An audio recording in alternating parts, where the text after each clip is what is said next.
kia tai timu, kia tai pari, tai whakaheke o mātua tīpuna ki te whanga arua wharo, tai noa mai nei ki te whanganui a orotu.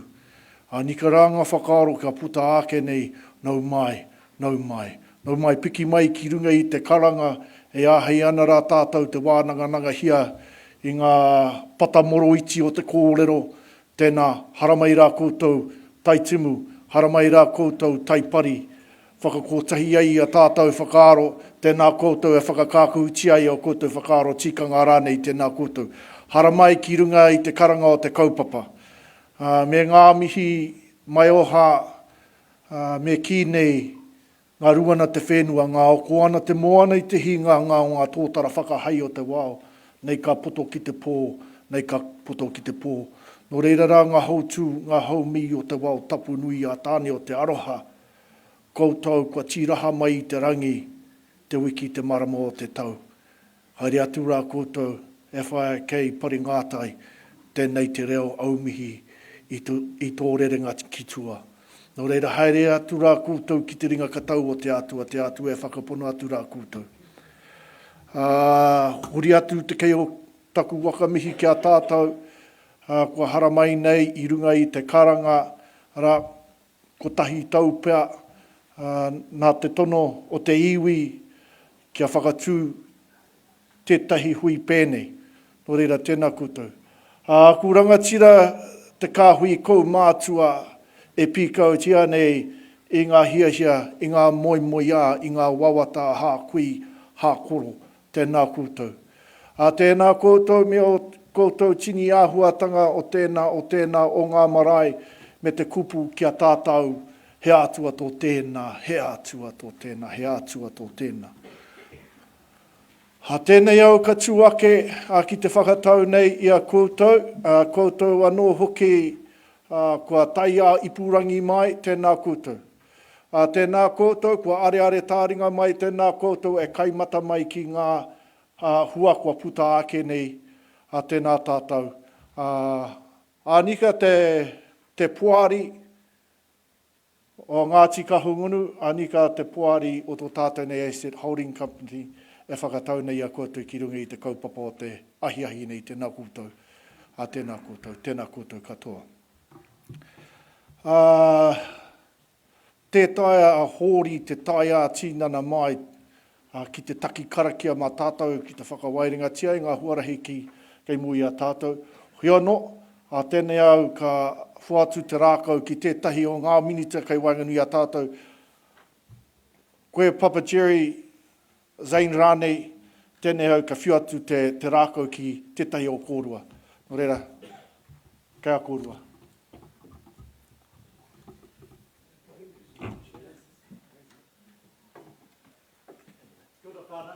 Ko tātou hemene, tūtahi o nore kororia.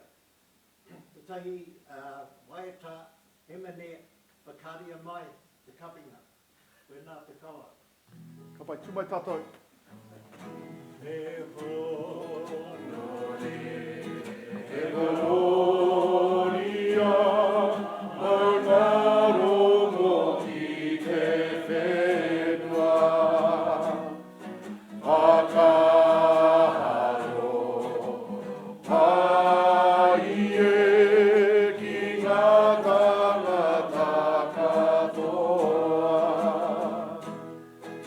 Napier,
ringa, tōku oranga,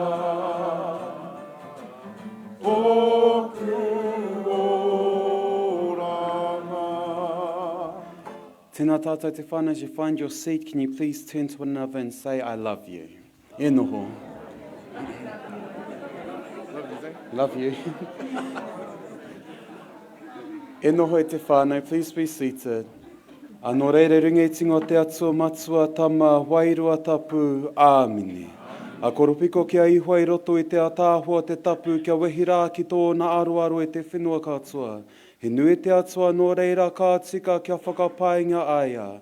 Āmene he whakapai, he whakakororia, he whakaaro nui, he whakamoimiti, he whakahonore, he wehi, me te ihi ki tō tātou atua, ake, āmene.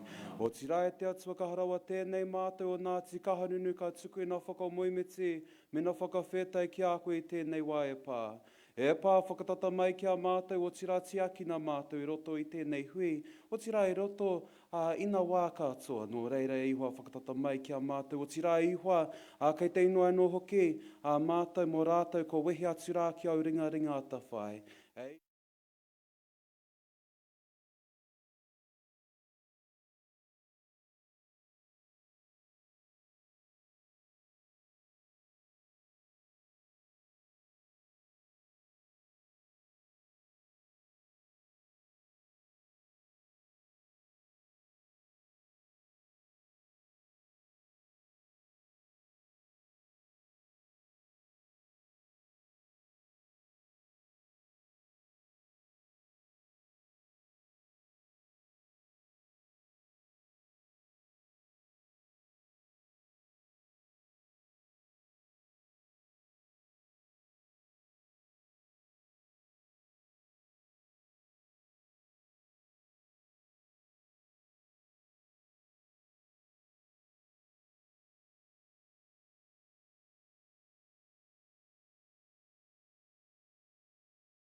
Tū tō tātou nei hui ātau.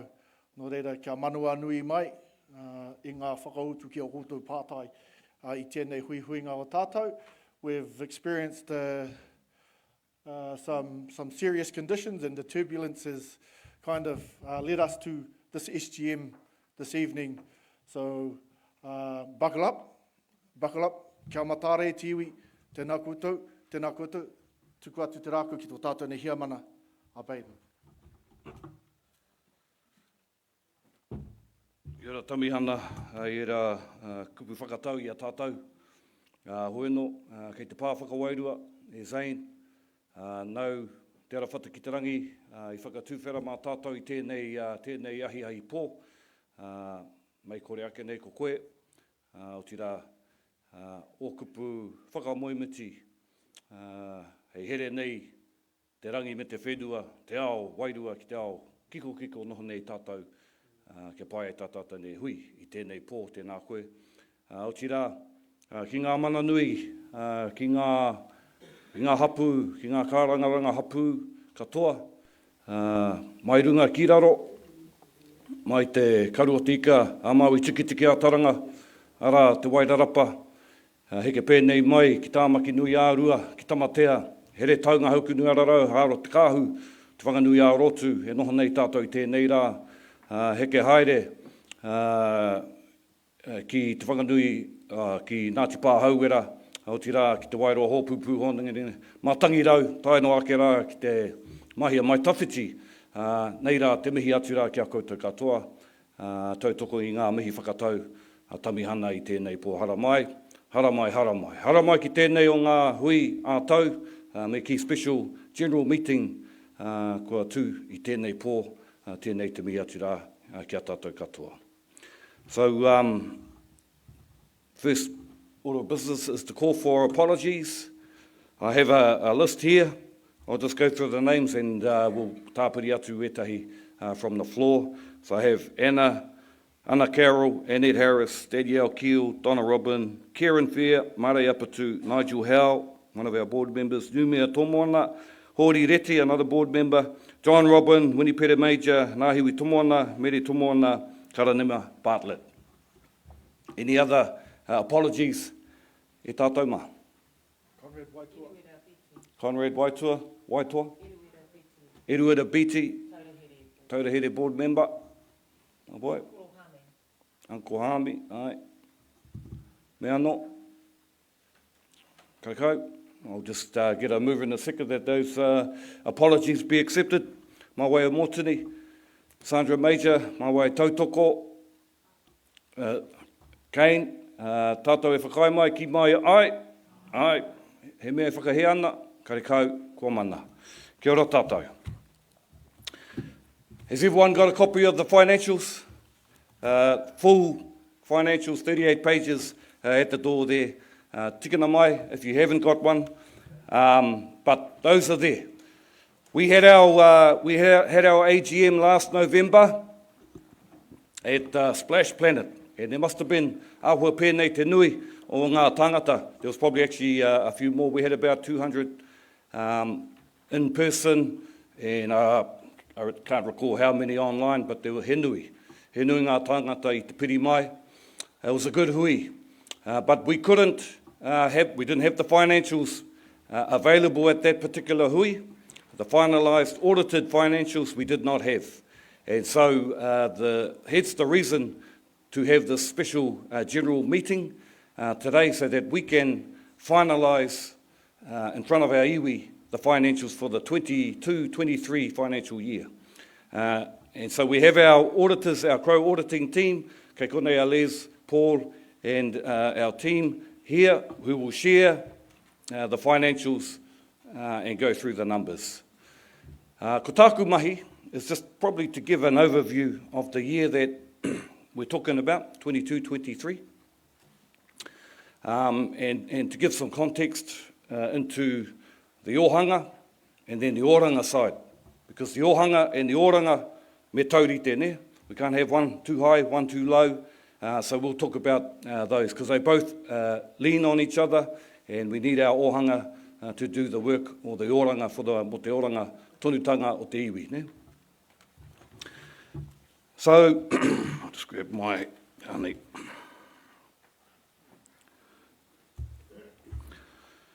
So the reason why we held off and needed to have an SGM is because we needed to tidy up a few loose ends at Ngāti Kahungunu iwi. Yeah? And we're very open in sharing what that loose end was. That was K3 at the time.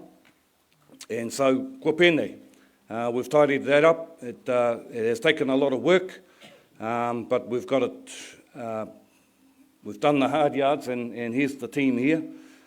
And kua tika kua pono. Yeah? We've had to clean that up to get us to a point where we can have our auditors go through and finalise our financials. I just want to mihi to our Kahungunu Asset Holding Company, our board e noho nei. Ko tai ana ki te whare. We have only one house, and that's Ngāti Kahungunu Iwi Incorporated. We have two sides of the whare, and they need to work together to ensure that our ohanga, that our commercial side and our oranga, the delivery side to our people are working in harmony. And so that's been the hard mahi, especially in terms of some of the fix-ups that have had to happen. But it's happened, and ko hari kua mātou, ne? Ko hari kua mātou. I think the key message for our people is that we're on the right trajectory where we're wanting to head in terms of our commercial side and also our oranga side, the services delivering for our people. We're heading in the right direction. We're very happy about that. Les will talk to the numbers, but with numbers they have a story, and the story behind these numbers that you'll share today, he pai. He tohu o te oranga ake, he tohu o te whakapai haere, ne? That our waka is heading in the right direction, and we're all rowing together. Yeah? Ko nui ngā kōrero mo te kotaitanga, and Zane brought up ko te tangi nui o kingi tūhei tia po te tau te wherowhero, ka tai anō ka mutu, I reira ki tēnei au, i te kotaitanga o te iwi Māori. And mihi to our Kahungunu whānau i te tai atu, mātatoru atu, ki ngārua wāhia, ki tūranga waiwai, me te eke, te kauenei o tātou nei aroha, me ngā tangi roimata ki a kingi tūheitia, hoeno, tangi hia, te kingi, o tira mate atura e te kura, aramaira e te kura, te tika o te kōrero, nei a kuidi nā wai hono i te pō, ka tū hei kuidi mo tātou te iwi Māori, nō reira ka mihi ka tika. So,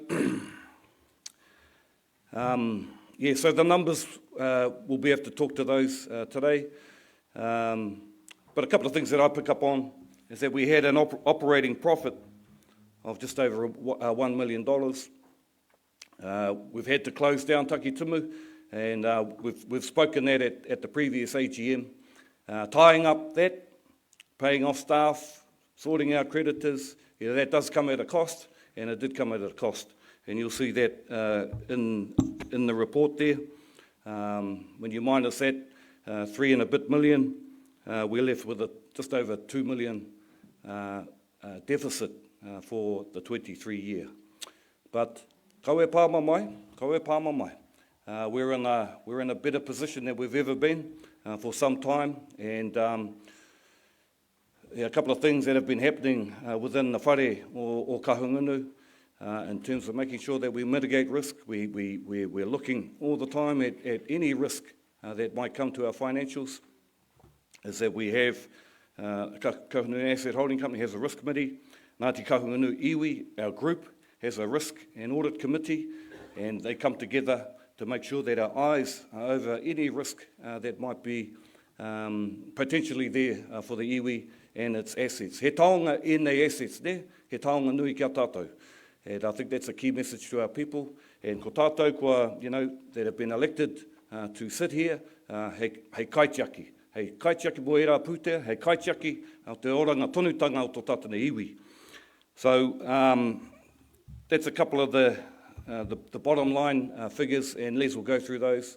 On the other side, on the balance sheet, we've been able to add some value to our asset base, and I think that will continue to grow. One of the really encouraging things for me and for our board is that our asset holding company have just pulled together for the first time an investment committee, and really that's about looking forward. For the past 2.5 years, Mike and Rātahi as the co-chairs for the asset holding company, ko tā rātou mahi, a big clean-up.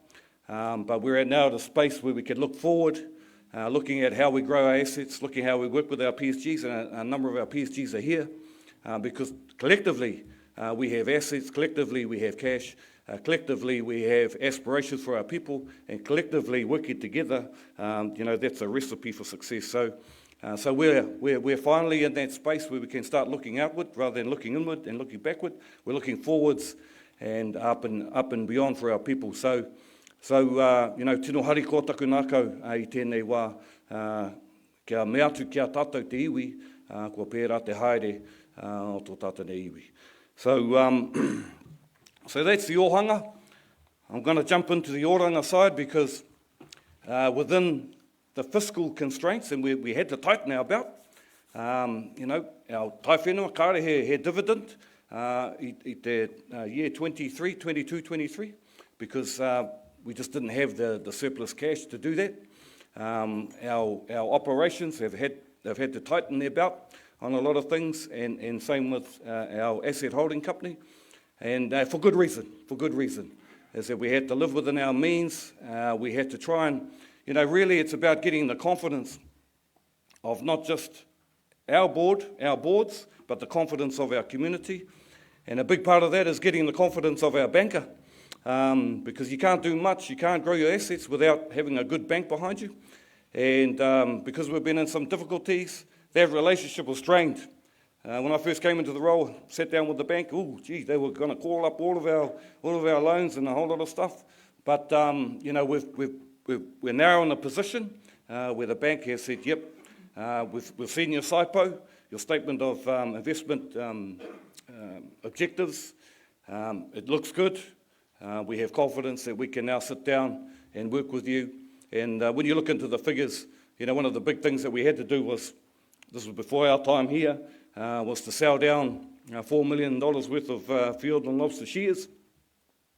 Well, we've been able to work with our bank over the last little while to be able to buy those shears back, and those shears have been bought back. So, that he tohu paitera that the bankers are saying, okay, we now have confidence in where you're going. We can see clearly from your financials that you're in a stronger position, and you can get those back. And so for us, kua huro, kua haere ko mātou, that we've come to that point. So tērā. I'll leave it to Les to talk about the individual numbers. In terms of oranga, ko tēnei te tau, I think this is a third year of our current 25-year plan. And so in 2026, we'll be looking to renew the strategic plan for Ngāti Kahungunu. And so we'll be, I'll talk about that later, actually. It's another agenda item. But a couple of things. Ohanga has to support oranga. And so even though we had a Cyclone Gabrielle, even though we had some major issues in terms of the political landscape, and some of the financial challenges that we've talked about at the previous AGM and this AGM, special general meeting, we've still been able to deliver for our people. And tēnei te wiki o te reo Māori. Te reo Māori is te tahi pau, hira mō tātou o Ngāti Kahungunu. And in the 22-23 year, te reo ki tua, which is morphed into toi tū te reo, we were able to deliver that. And we had over 1,000 people come along to Te Reo Ki Tua, and we could see from that kaupapa that we need to whakawhānui here.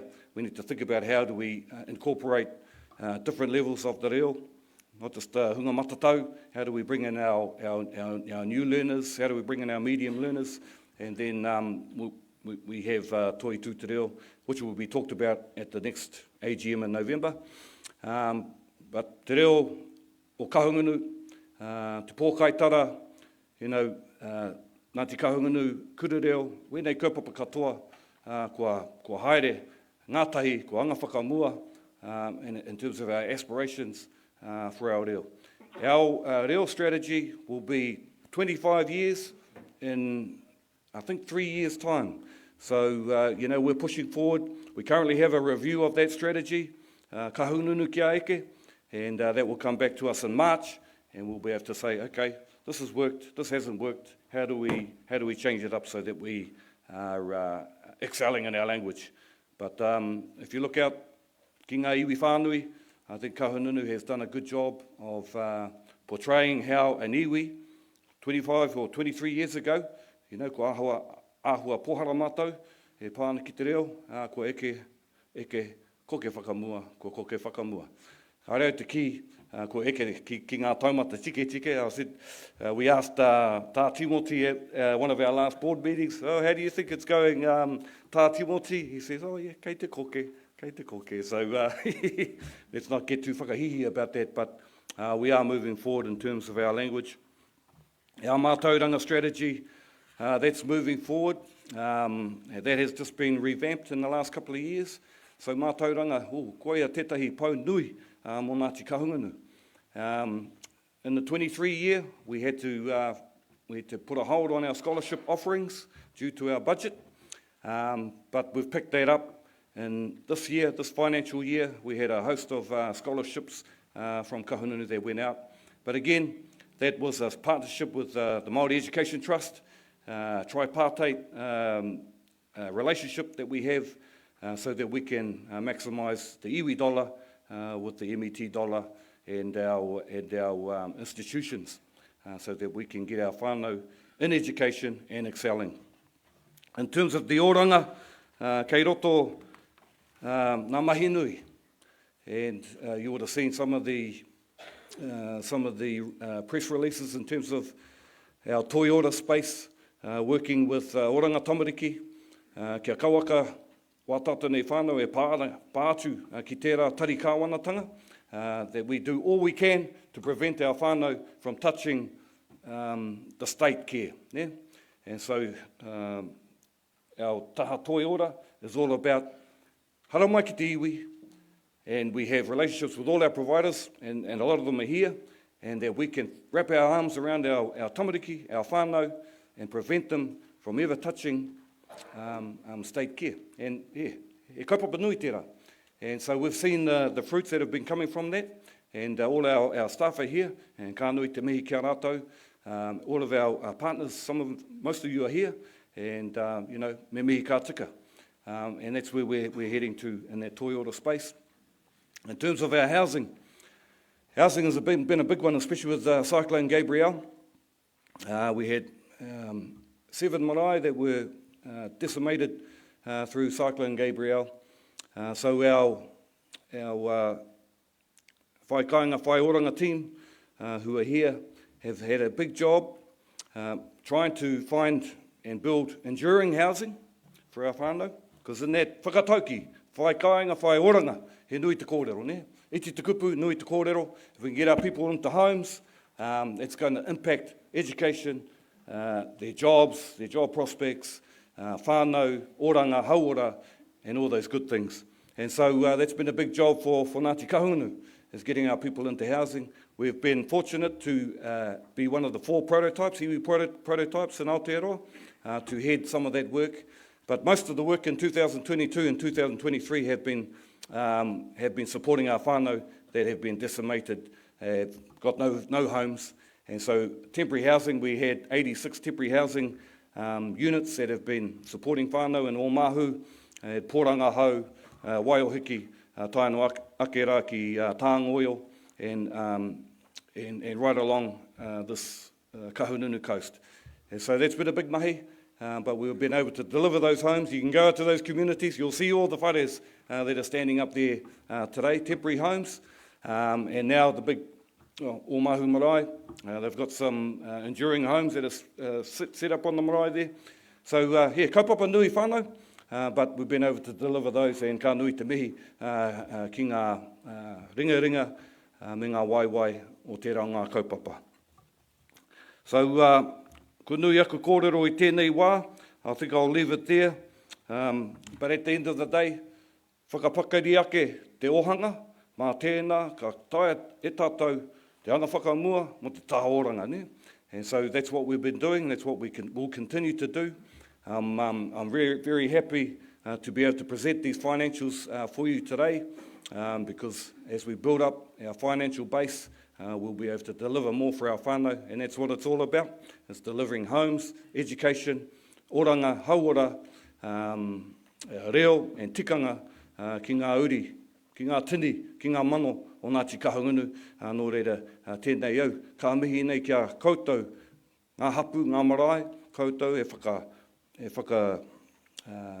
whakatautau hia, i ngā ahi o te kāinga. Ne? Ngā ahi o te kāinga, ko koutou ngā mea, kei te kāinga, nō reira, nei mātou te puari, ngā puari e noho nei, e mi atu nei kia koutou. Tēnā koutou, tēnā huihui tātou katoa. I'm now going to introduce... Mike. No, I think we've covered off that side. We're going to introduce Les Foy, who is our Chief Auditor, to come up here and talk the numbers. And I know you all want to hear about the numbers, so hara mai, Les.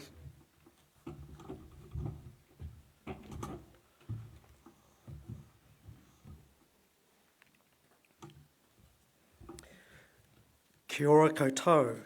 Tēnei te mihi mahana kia koutou katoa. Ko Guangzhou, China, toku iwi. Ko SS Victoria, Te Waka. Ko Mount Kaukau, Te Munga. Ko Te Awa Kairangi, toku awa. Ko Wainui Omata College, Te Kira. No Te Whanganui Atara Aho.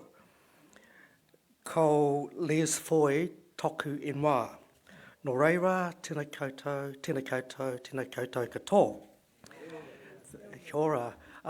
Thank you, Baden and all the board members, Chrissy, Rawinia and whānau for inviting me here today.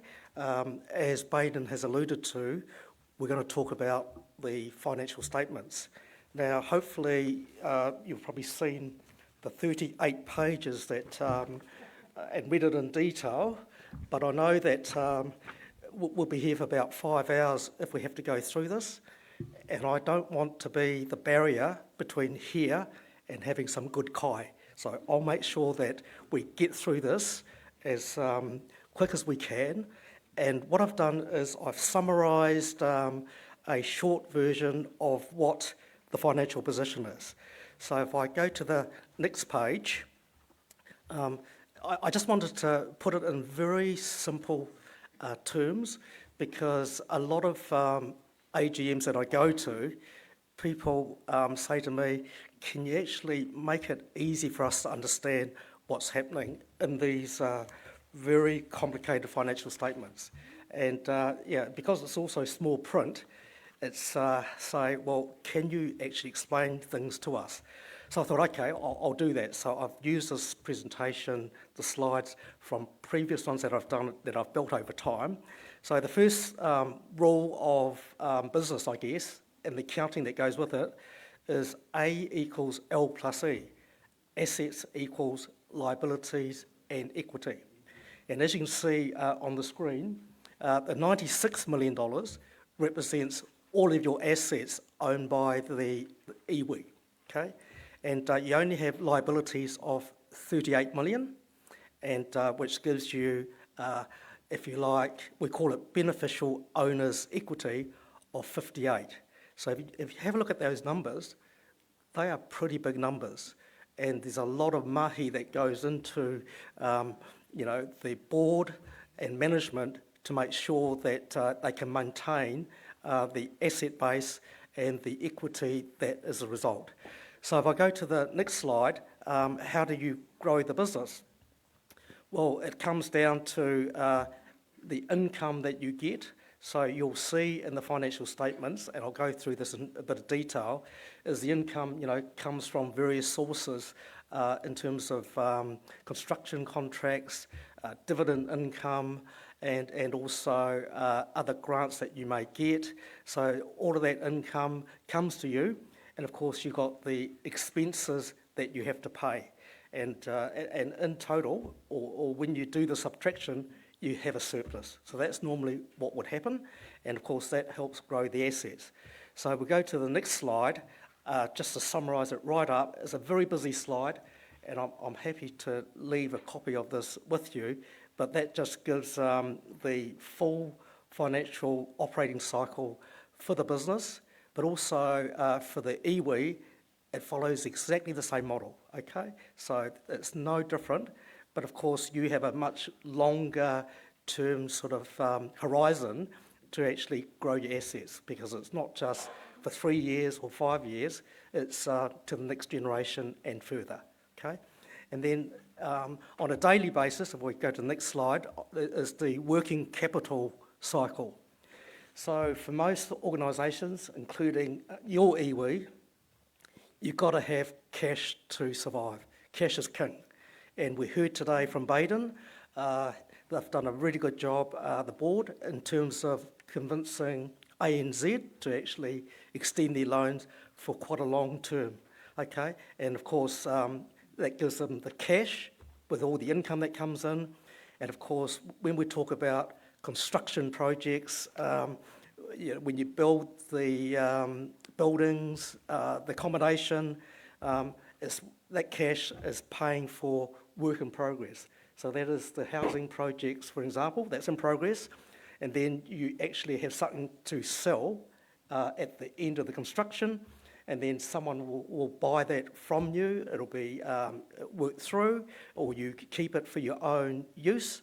But at the end of the day, there will be money that will be paid to you for that sale of that project or product. Of course, once the debtor pays you, you've got the cash. Okay, so it keeps going around and round, and when that happens, you'll end up with a lot more cash.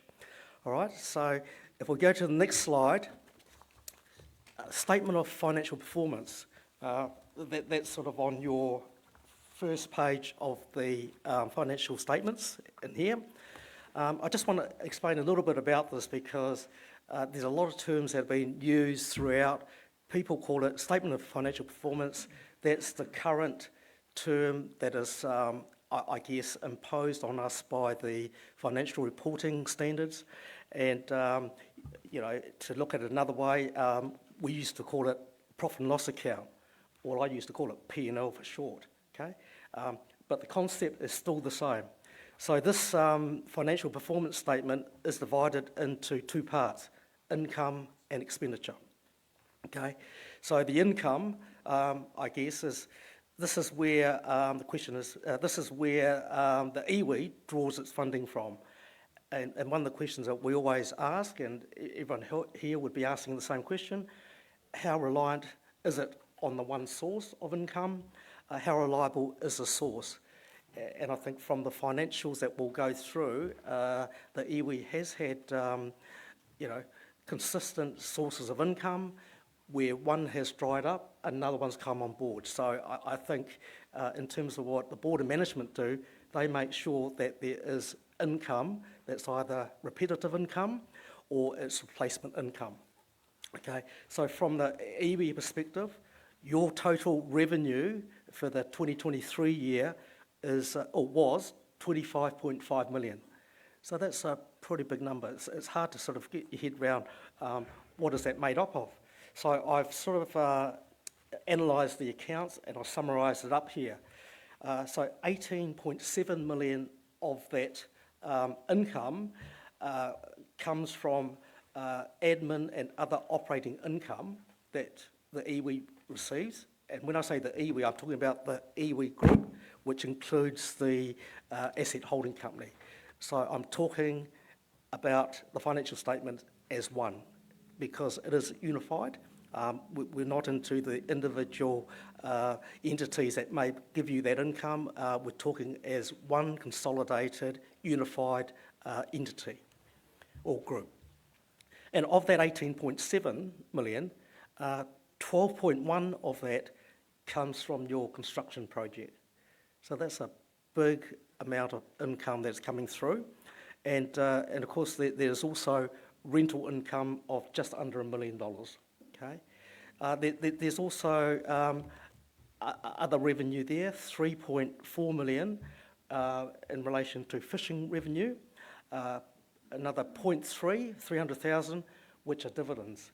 So these are dividends that come from external to the business. For example, you've got shares in a lobster company in Fiordland, so that provides you with a dividend, and you've also got other entities like Moana Pacific Fisheries that will also provide you with dividends as well. But this is not the dividend that is paid from the asset holding company to the iwi, because as one, there's actually no money coming into the group, because that's within. Okay, so I just wanted you to understand that. And the last item there is we've got $3.1 million of sales revenue coming in.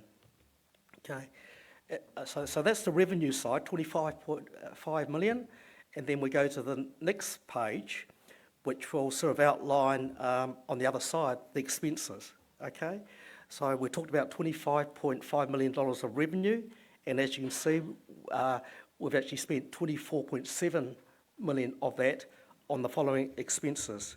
So you've got 10 million, which is the biggest part of that 24.7, is in relation to Mori Ora, which is the student health counselling services that is provided by the iwi. So that's money that's spent on that project for your students. So that's looking after your iwi members and your whānau, and that is the biggest number there on the expense side. Okay, 10 million of the 24.7.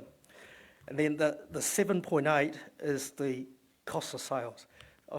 And that's an amalgam of all the costs that are incurred in your construction project. Okay, and of course, when you get revenue from doing the construction work, there are costs of input to actually do the construction work, whether it's done within the iwi or whether you actually contract the suppliers or the labour or employment to actually come and do that work. That's included in the 7.8.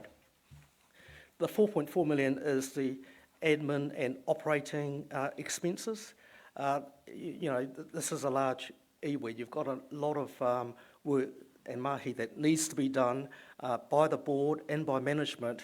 And of course, the 4.4 is the cost of doing that. There's $1 million worth of what we call governance expenses. Now, with the boards, the audit committees, and of course with management, there's a lot of huis that need to be attended and provided, and a lot of work goes into that. So there is a small amount of $1 million that is actually covering that off. The 0.8 million or 800,000 is the next biggest figure of finance expenses. So this is the interest charge on the borrowings from the bank and external sources. Okay, and then we have the Ho'ora expense of 400,000, which relates to the well-being and philosophy of the health that's unique to your iwi. So whatever that practice is, these are the costs that go with that and provided by the management team and the board. The last item on there is impairment. It's the smallest figure there, 300,000, and with businesses, there will always be things that you'll need to write off, or the value has gone down, and therefore you need to account for it. So this is just an accounting entry that happens. And by the way, it's not a cash outflow, okay? It's an accounting entry to reflect that something has gone down in value, so we will impair it, okay? And that's what we've done. Okay, continuing on to the next page. So as a result of all of this, Baden has already talked about this. So for the 2023 year, we ended up with just over $1 million of net surplus from operations. Okay, which actually makes sense because we had $25.5 million of revenue. Take off the 24.7, I think it was, we get to $1 million or thereabouts. So that's a good situation to be in from operations. And as Baden said, we have some discontinued operations. So that's, remember, this is 30 June 2023 when we had Takitimu, And of course, with everything that's gone on there, I think everyone knows about that. We needed to sort of get that written off to the tune of 3.1, which left the iwi with, as a group, with a deficit of 2.1. So that's the factual situation. Okay. Now, if we can go to the next thing. So what's quite important about these financial statements, there's a whole lot of pages in the financials that talks about the accounting policies and the accounting treatment. It is very complex. So what I've done here is just set out just some of the criteria that are actually followed. So the first one is in these financial statements, I call it timing.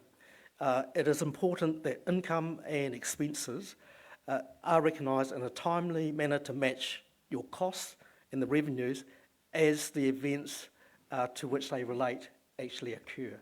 Okay, so in other words, I call it as a bit of matching, but it's making sure that we're not trying to overstate our income or to understate our expenses. It's just making sure that everything is fairly allocated to the revenue and to the cost centre that relates to the actual activity that's happened. So that's what I call timing. And to do that, we use accrual accounting. So this is not cash accounting, this is accrual, so we actually make allowance for those costs that have been incurred but for which you have not received the invoice and you haven't paid for those goods or services. So that's the accruals concept, which is actually fundamental to these sets of financial statements. Okay. Next item is budgets. Okay.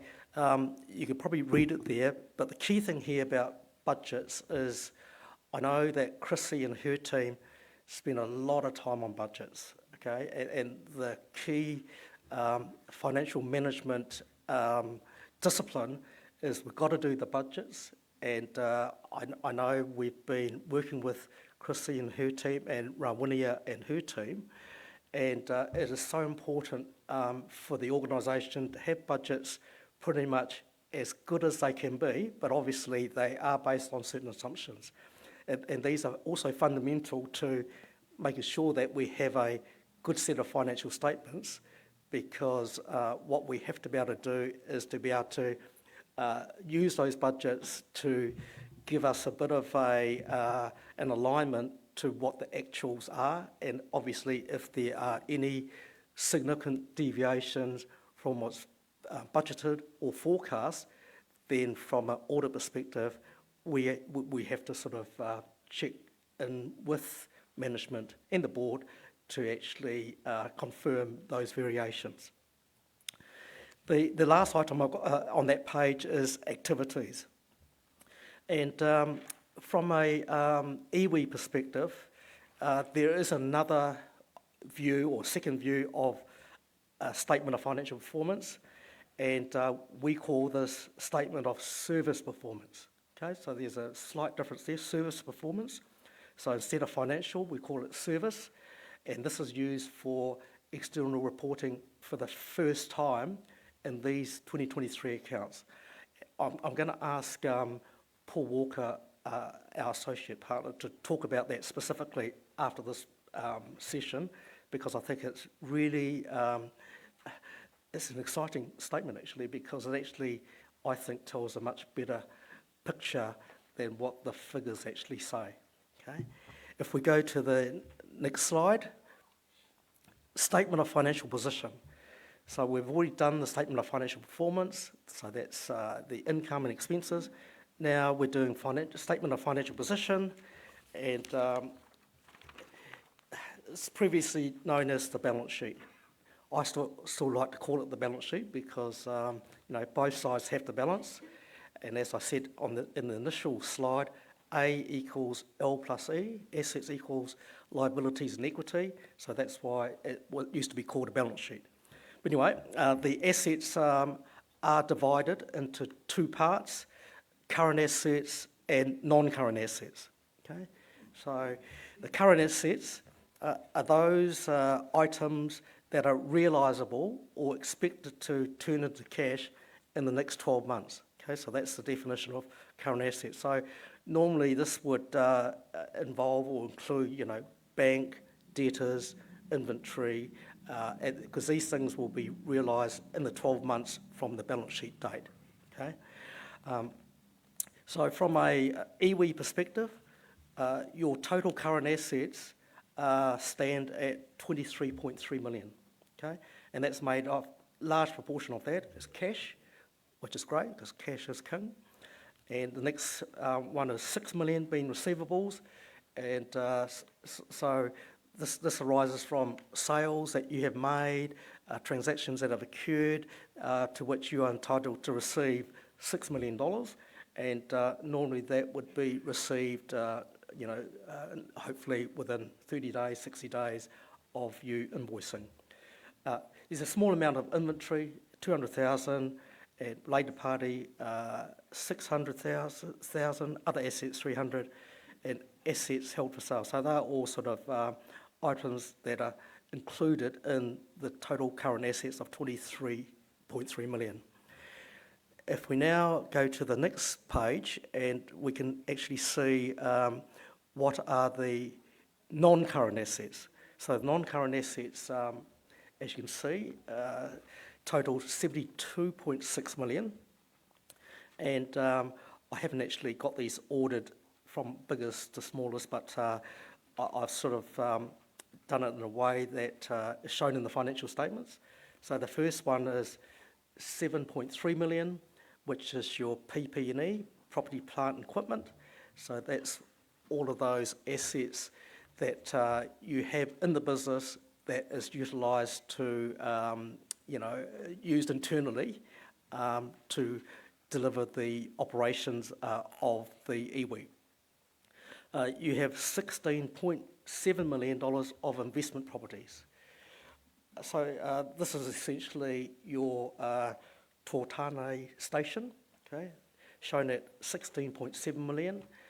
But buried in the financial statements, you'll find that there is a valuation of that sits at 32 million.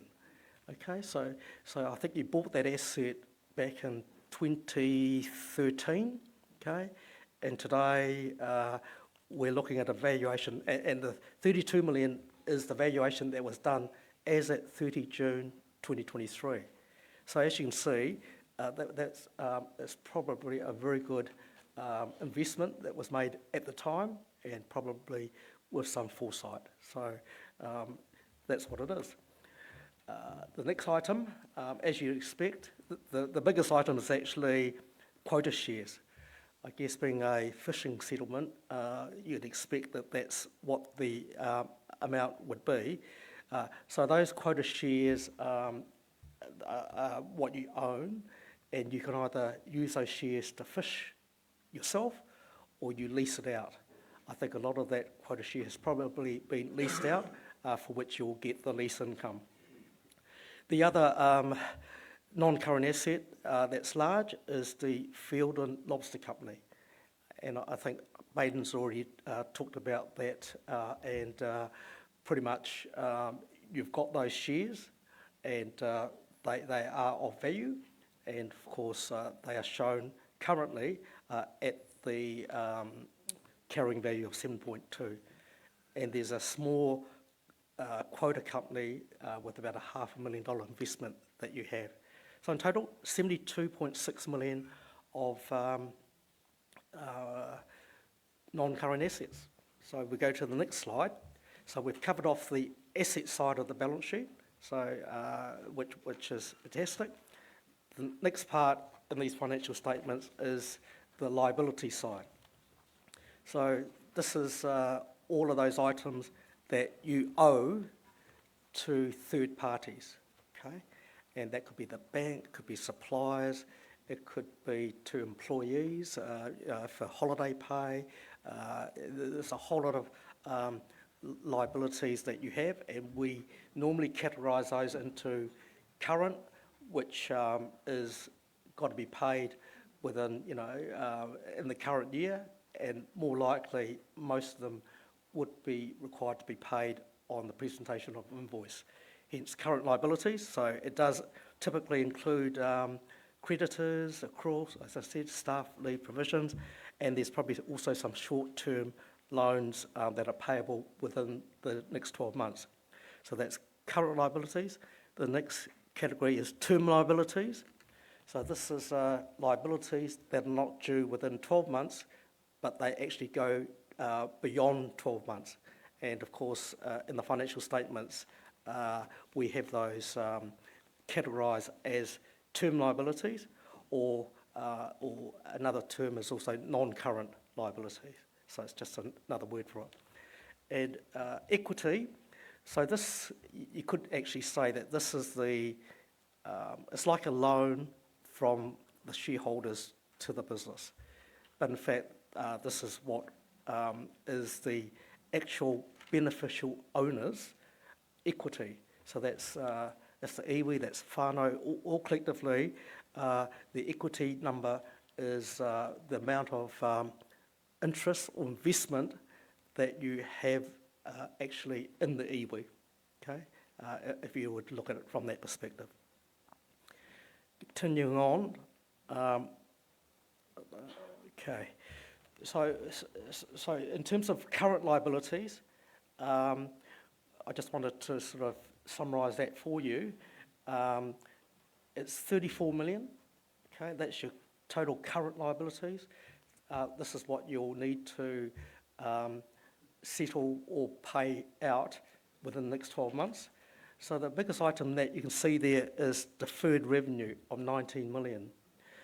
As you know, with the contract income and with Chrissy's team, Chrissy's obviously been really good to be able to get the money paid in advance, better in the iwi's bank account than the other party's bank account. So we've got $19 million of what we call deferred income, deferred revenue, which is money in the bank at the time when it was received.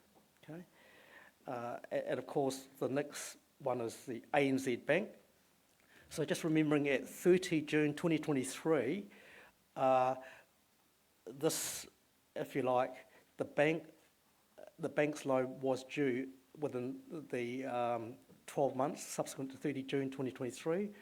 And from what I've heard Baden say is they've done some really good negotiations with the bank, and that's been extended right out further. Okay, so that's at least $8.8 million of banking funding that is still there as total current liabilities, but I'm expecting, I guess, when we finish off the 2024 audit, that classification may change. Okay, but that's the number. And the other one is $6.2 million of creditors and other payables, accruals that will become due in the 12 months after 30 June 2023. Okay, so that leaves us with the other liability, which is a term liability, the non-current liability, and that's $4 million. I'm sure you'll be familiar, that's $4 million to Hineuru Holdings Limited, and I think that one is up for, no, that's term, so maybe by the time we get to the 24 accounts, that'll be dealt with. So we'll be obviously looking at that when we come to do the 2024 audit. But anyway, it's, that's the number, 4 million. And then if we go to the next page, just summarising them. So there's a lot sort of going on in the financial statements, but there's also been a lot happening within the iwi with all the mahi that's had to go in. And as we heard with Cyclone Gabriel and all the other events that are happening, look, we've ended up with this current situation. And as I started, assets equals liabilities and equity. And your assets, we'll add the current assets and the non-current assets together, 96 million. That's what we started with. And the liabilities are at 38 million. and your equity's at 58, okay? And if you look at those numbers by themselves, so if you look at liabilities, I'll round that to 40 million. If I look at the assets, 100 million.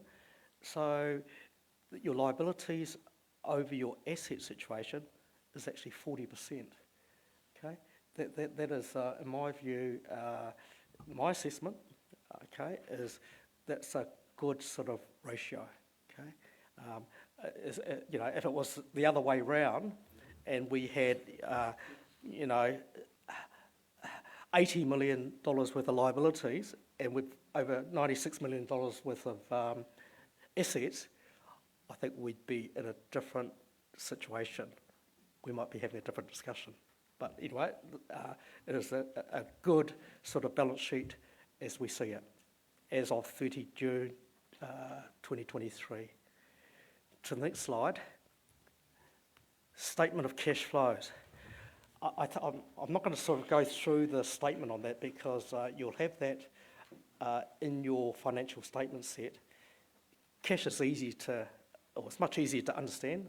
I can understand it, and I don't really have to sort of try to explain it, other than to say there's 3 areas of cash flow from operating activities. So, you know, we get the money in to run the operations, to deliver the wellbeing services, the health services, to deliver the housing. So all of that, that's called operating activities. Financing, we heard from Bajan today, they talk to the bank. So anything in relation to doing business with the bank, including any interest that they charge, any bank fees, and any repayment of those loans or drawing down new loans, that's all called financial or financing activities when you read the financial statements. Investing activities, so this covers the acquisition, holding and disposal of fixed assets, capital items and other investments. So if I use the example of Tortani Station back in 2013, that would have been an investment activity, which is, you know, 16.7 million back in the day. And so investing activity would be how you would classify that transaction. Okay, so we're right down to the last slide. Before I hand over to Paul to talk about statement of service performance, I guess we'd like to open up for any questions on the financials, which I think some of you would have read, or there's anything that's contained in the slides that I've shown, or any other question in relation to the financial statements. The building activities that you referred to, you know, as part of the income and the making of getting in the green in that, is that Wainako? No. It's Taipēra here, Taina.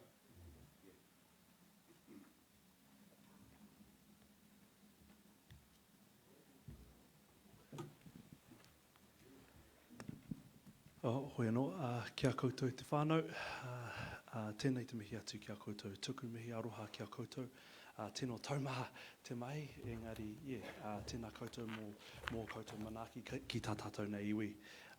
Just at the outset, to our auditor Crow, to our Niki board and our asset holding company, you know, I want to thank you for all of the hard mahi that you've completed.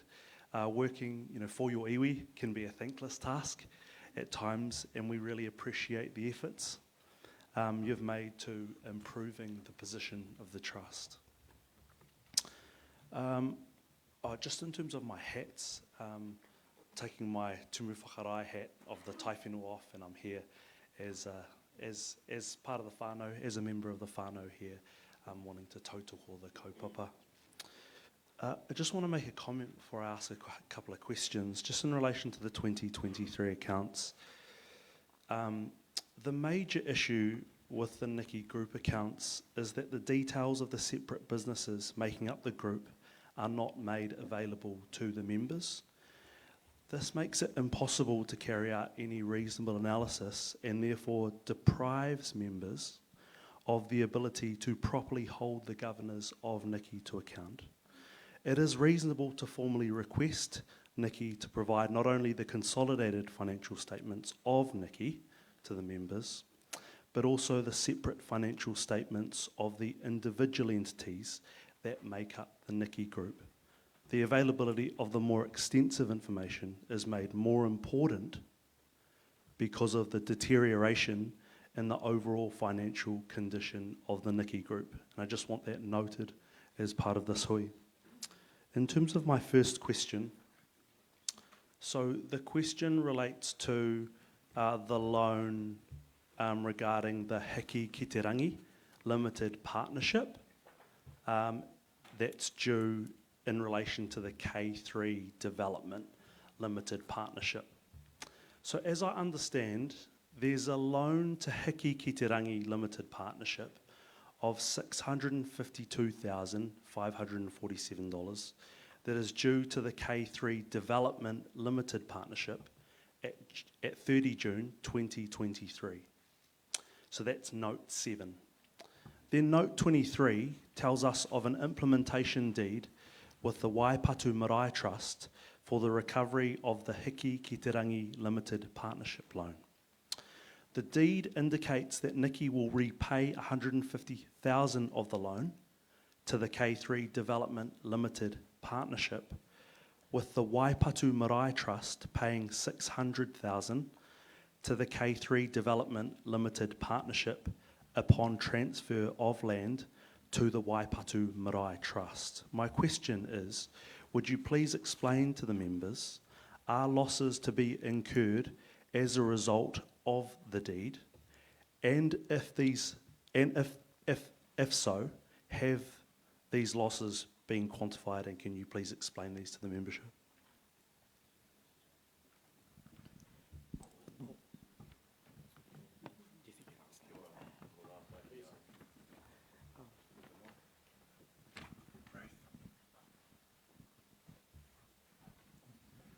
So it's rather a complicated answer and could take quite some time, but what I'll try and do is give you a commitment to what the question is directly that you've asked, which is around, is there any further burden to all of the groups in this process? No, there isn't. And so that's what we need to be clear of in there. So we come away after working on the project not probably satisfying everybody, and I need to be clear about it, not satisfying everybody, but being as fair as we possibly could, but making sure that there was no risk to the parties involved. And that's the most important part, is the risk.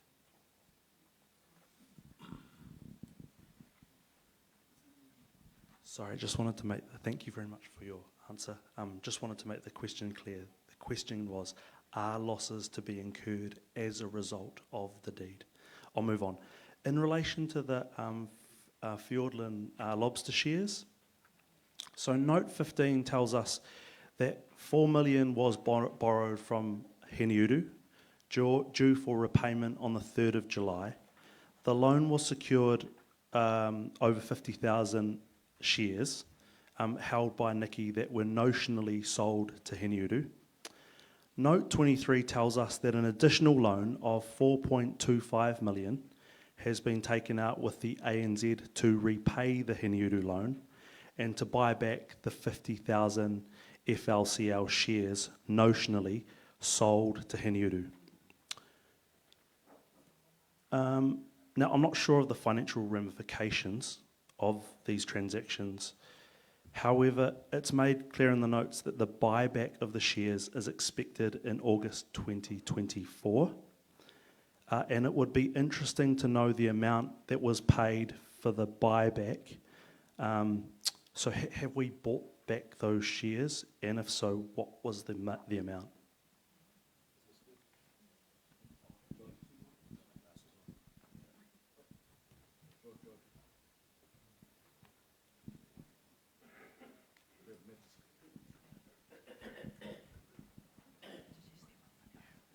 Thanks, Matt.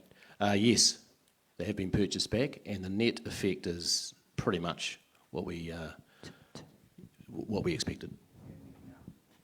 I think the net amount's about 4.25, I think it is. Yeah.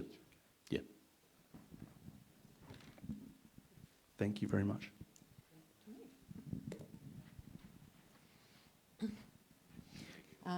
Tēnā koutou. Te tepu. I also want to congratulate you for the work that's been done, and I want to acknowledge Chrissy. From what I see reading these accounts, it's actually the oranga that's propping up the ohanga of this house. I have some questions from going through them. I'll start with Fiordland Lobster Company, which is very dear to me, as you would expect. Okay. The first investment was made in 2008. 4.5% of that company. It had a net book value of $1.43 million, and it cost $720,000. Now, right up until 2016, that shareholding increased up to 131,590 shares at a cost of $1.453850 million. The net book value at that time was $9.785972. And we were receiving dividends regularly, and they were reported regularly in the financial statements. At 2020, you stopped reporting on the dividends returns, but at 2019 we were getting $341,000 a year in a dividend from that company, and the book value at that point was $14 million. So it steadily increased right up until 2021, and that investment had increased 136,670 shares, and the net book value was $15,822,976. Then there's a big drop. And I understand the reason for that is that you used the golden goose to buy a dead duck. Actually, 2 dead ducks. One of them was the Glomford, and that is Pania Reef Fisheries Limited, and I'll come back to that. And the other one, of course, was Takitamu Seafoods. Now, my question here for you is, why in the statements do you have a value of $7,173,600 in note 12? When you go further into that note, you have a value for the same shares of $5,130,085. So there's a difference. There's missing $2 million on that same page in that same note 12. Why is that? I also just want to point out that we went from a 5.87% shareholding in that company to now 1.44%. So we are losing dividends, we're losing value, and the reporting around that since 2019 has fallen away.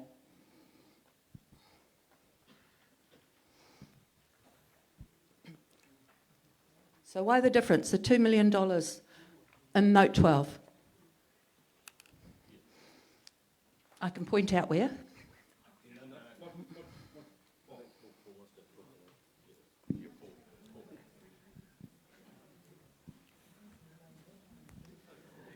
Kia ora. Just to answer the question around the difference between the $7 million that are reported as the value on the balance sheet and the $5 million that's reported in terms of the note description. The $5 million that's in the narrative relates to the iwi's proportionate share of the book value of Fiordland Lobster Company, so the net equity, that percentage share. The $7 million represents the fair value, so the value of those shares if you were to sell them, and that's the key difference. So the Fiordland Lobster Company's financials, the equity, it doesn't show what the value would be if that business was sold, The $7 million that the iwi is reporting is its share of that company if those shares were able to be sold on the market.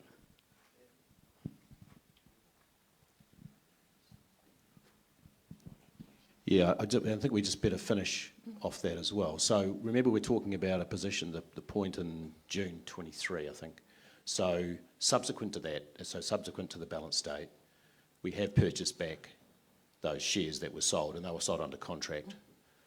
And I think it's fair to understand that the Field and Lobster Company in the last couple of years has actually suffered through COVID and through particularly the China market and the relationship that the Australian government has with the Chinese government, because they have a significant investment in Australia. That's what the Selco investment is, so you're probably aware.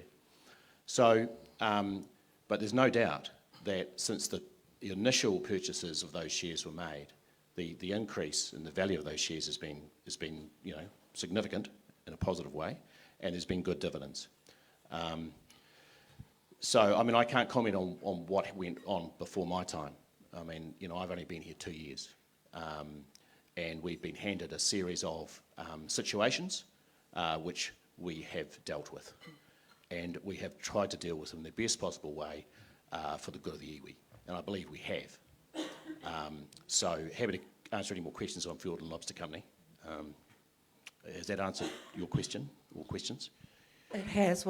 Why isn't, so this is about the reporting the fair value, should it be sold, as opposed to the net book value? Because I understood that that had been the mode of reporting. When did that change, and is there an explanation of that in the accounts? If not, there needs to be. I found that going Shall we answer through. that? Yes, sure. Yeah, let's just answer these as we go. So, Les, that's a technical question around IFRS, isn't it? So perhaps you can answer that. Paul, would you like to answer that one? Come up here.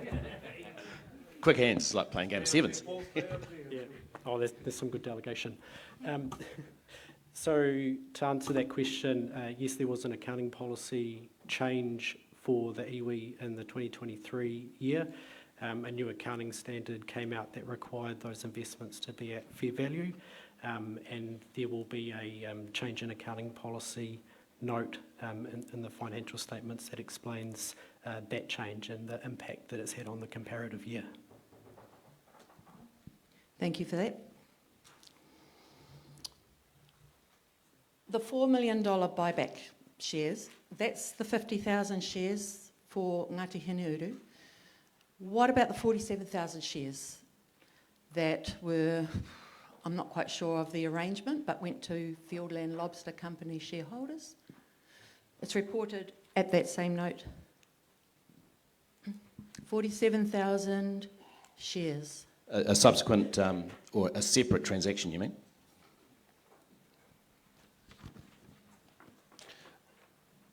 I believe that's a separate transaction which is unrelated to the Hineru transaction. Yes, it is a separate transaction. Yeah. So the way the, again, the Hineru arrangement was, I believe, a funding arrangement to support, other operations in the business, in the holding company business, and so there was an agreement, I believe, by our predecessors to buy those shares back. The separate transaction was unrelated, and there was no agreement to buy those shares back. So that's gone back to the shareholders of Field and Lobster Company. Shares come up from time to time, and for us to purchase shares back, it would need to fit good, fit investment criteria. So we now have an updated statement of corporate intent, but basically around our investment philosophy. And at the moment, if you look at the price of the shares and what they're returning as a dividend, it's a hard argument to buy more shares back. Thank you for that. That explanation was different to the explanation that we've had previously, so I appreciate that. Now, I just want to pick up on the point that Matt said, that it is very important for us to understand the performance of each entity within the group. But I believe we also should be given the return on investment, and that isn't declared of each of those entities. So we know where the losses lie, and it's clearly stated there. That's a statement. I think it's a good statement, and I'm sure we'll discuss that with our shareholder. Our fundamental concern, and I'd just like to point out that we have been working towards what you call a spread portfolio approach. So in other words, we have investments which will not deliver a great return in terms of dividend. Like Tautani be one of them. You know, we have a farm that's worth $32 million and it gets about $85,000 return per annum, right? And we have to invest on top of that. Sorry, that's not quite right. It's $85,000 per month. So the point being is that you know, we have to strive hard to actually get a reasonable return at the same time as growing the asset base. Yeah, so 100% with that. Yeah. And there would be notes to explain those things when you do report a return on investment, I'm sure. The reasons for that. Yes. So now I want to go to Pānea Reef Fisheries. I understand it's a partnership, but we're still paying for it. In terms of invoices in 2022, it says there was 444,000, and in 23, 143,000, almost 144,000. So, you know, over $500,000 over the last 2 years, we're still paying for that Pānea Reef Fisheries Limited. So that was a joint venture that was established in 2016, went out and purchased a deep water trawler, lost on that, and there was an impairment in 2021 of 5.5 million. How long is it going to take for us to exit that joint venture? Well, and what's the ongoing cost likely to be? That's been exited. That is stopped. So this predates me, but that's not an answer to your question. It has stopped. So fundamentally what we're doing here with all of these non-performing investments is stopping them. Okay, so it stopped after June 2023? Yep. Kia ora. Well, just to elaborate a bit more, one of the most difficult things we've had to do is patch up things that we didn't know. It was like looking in a really dark space, and it was important that we actually got to the core of it as quickly as we could, and the best way forward was to draw a line through them so that we could make sure they weren't incurring any more injury to us as an iwi.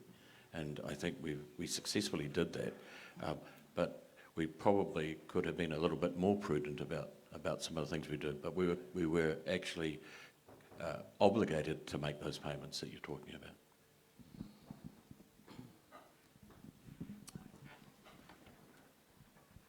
I want to touch on Kahungunu Accord. It said in the 2022 annual report that the Kahungunu Accord purchased the Kendodine forest. It says in today's report that that has an asset value of $3.1 million.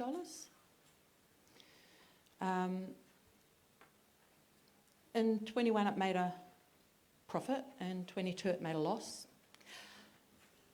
I'm not sure what happened in 23. What's likely to be presented in the next year or following years? I understand this is all about carbon credits. So what are we looking at there when we hear that the government can't even get buyers for their carbon credits? Yeah, it's a good question. I wish I could answer that in terms of the government.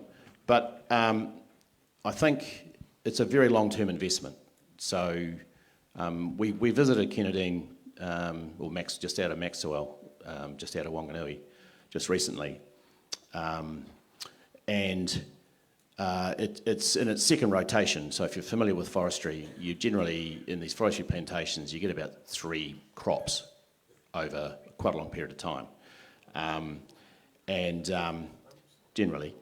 But the fact of the matter is that there's a reasonably good land value there, and the crop is in well managed, and the initial or the costs that are associated with that business, most of them have been actually, the major costs have been incurred.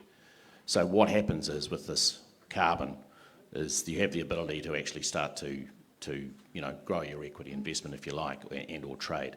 So we don't really know what's going to happen there, but it's an option. But the underlying value will not diminish. So there are some other positives there. There is some quarryable section of land there, which will help offset any further operating cost if that's to be contracted. There's a separate board for Kahungunu, and they're investigating those sorts of things at the moment. So yeah, it's an investment that needs to be managed and watched carefully, but I believe it is on both of those counts being done. Ka pai, thank you for the explanation. Now, I just want to ask about the $12 million consolidated loan that's due 2027, and up till then, it's interest only. So we've renegotiated that just in the year just gone. So we've just completed that funding. So now there's a split between longer term and short term. So it's the real issue was that we were obviously from a banking perspective, we were perceived as reasonably high risk in terms of the operations that were underway. So as we wound those down and actually negotiated with them, we earned a good deal, if you like. So one of our key concerns was that we were basically getting stung on interest, and we didn't have a lot of comeback until we sorted out our obvious problems with some of these investments. So that has been done. My final question for this section is, will the board report individually on the companies that we're winding down, the businesses that you've shut up, over their term, what the total losses are for each of those entities? I think we have, or we do report those, but they'll be very clear in the notes to the accounts. So there will be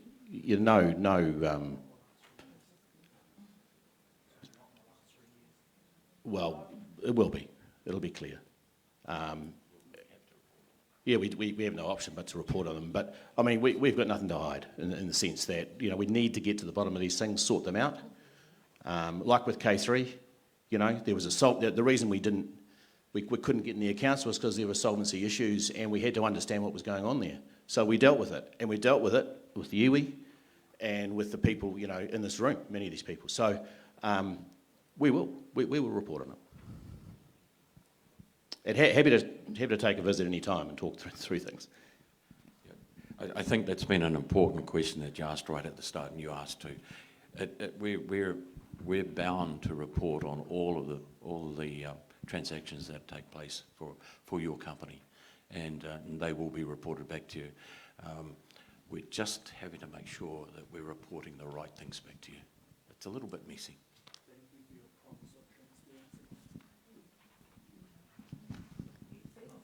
Kia ora, Makiana Logan, or Sandra, Erana Makiana Logan. Thank you all for coming. The question I have is total for what young mate has said. If we had the financial statements for each company accompanying this consolidated report, we would be able to, as individuals or as a group, assess, like you do, where your profits and your losses are, and which companies should be negated, and which companies we hold in profit.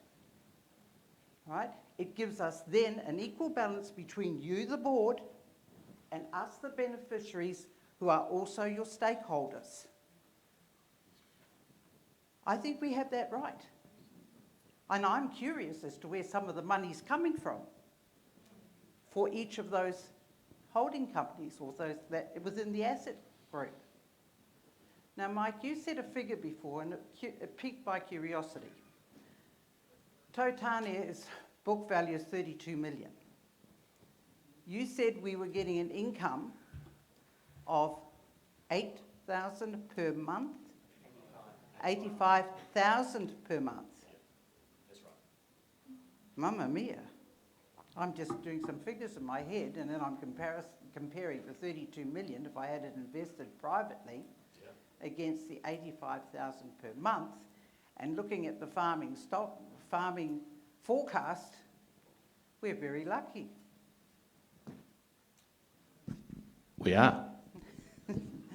So, but I pay reference to, and sadly, once the consolidated report came out, I asked for, the first time I made a mistake in the dates, and I corrected it within 24 hours as to why I have not got the financial reports from each of your asset holding companies.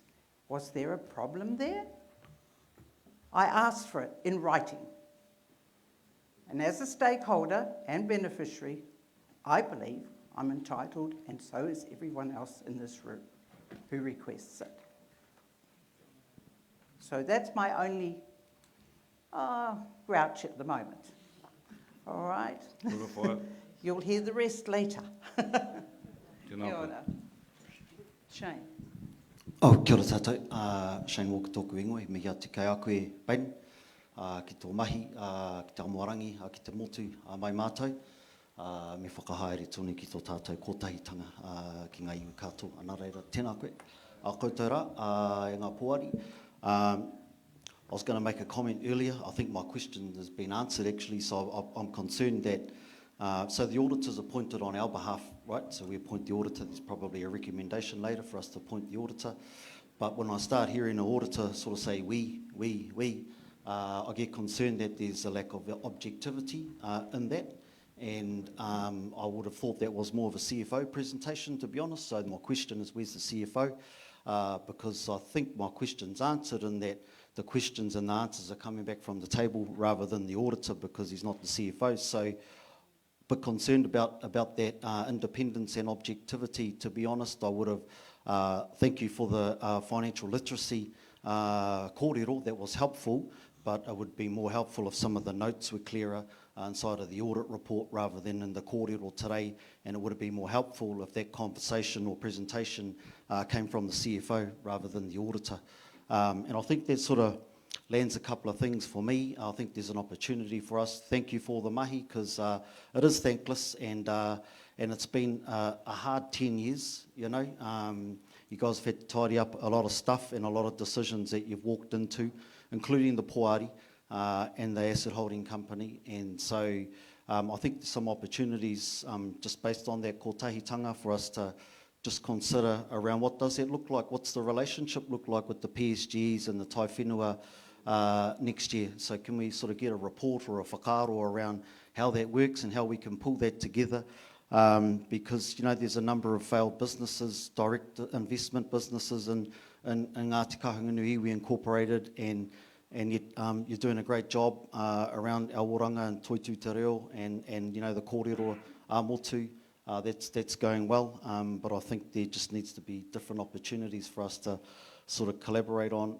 My question was just around the fair value on the Fiordland Lobster shares, because, and again, this is an auditor question around the valuation policy. Would have been good to see the valuation policies, and if there's an updated corporate statement, intent or SIPO, what have you, because my other question is around debt and equity. I don't agree with you, by the way, and this is where I think the independence and objectivity needs to be checked, because when you stand there and you say 40% debt versus 60% equity for our iwi company is not a bad thing, then I'd like to check the SIPO, and I'll assume that that's in breach, because I haven't seen any other iwi company have a 40% debt appetite. That sort of sits different in different industry related kaupapa. So I'd like you to prove me wrong, because then that'll give me comfort.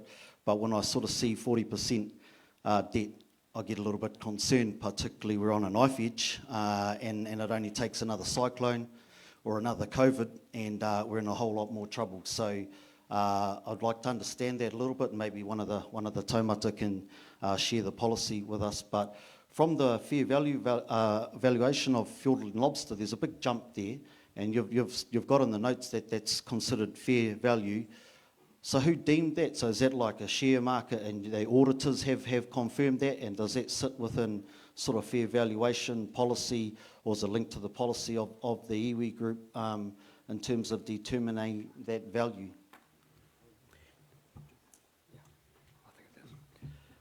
Kia ora, just in terms of the question in relation to how is that fair value determined.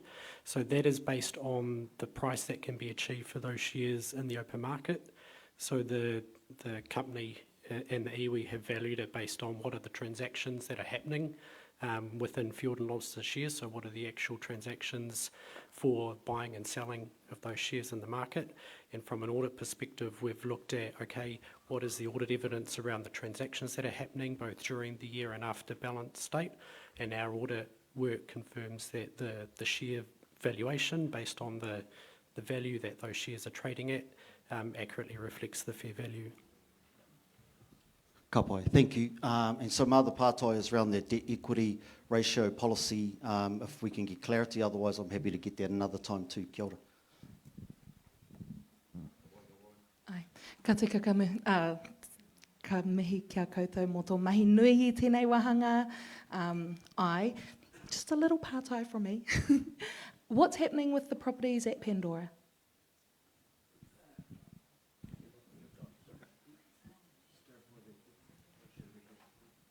Yeah, well, I think you're looking, just on Shane's first question, sorry, I'll get back to that. You're looking at the total profile there. The asset holding company has a different profile, and that's contained within the SOCI. I think we'll send you a copy of that, and you can have a look at that. And then why don't you come and have a yarn with us if you want? We can walk through some things. I'm happy to take any input, but that has been agreed with the shareholder. And I tend to agree with you. From our perspective, we're looking to grow that asset base and leverage as much as we can, but not at a way that's going to put anything at risk. So yeah, it's a good point. So what's the current policy, sorry, on debt? Well, it's contained within the statement of corporate intent.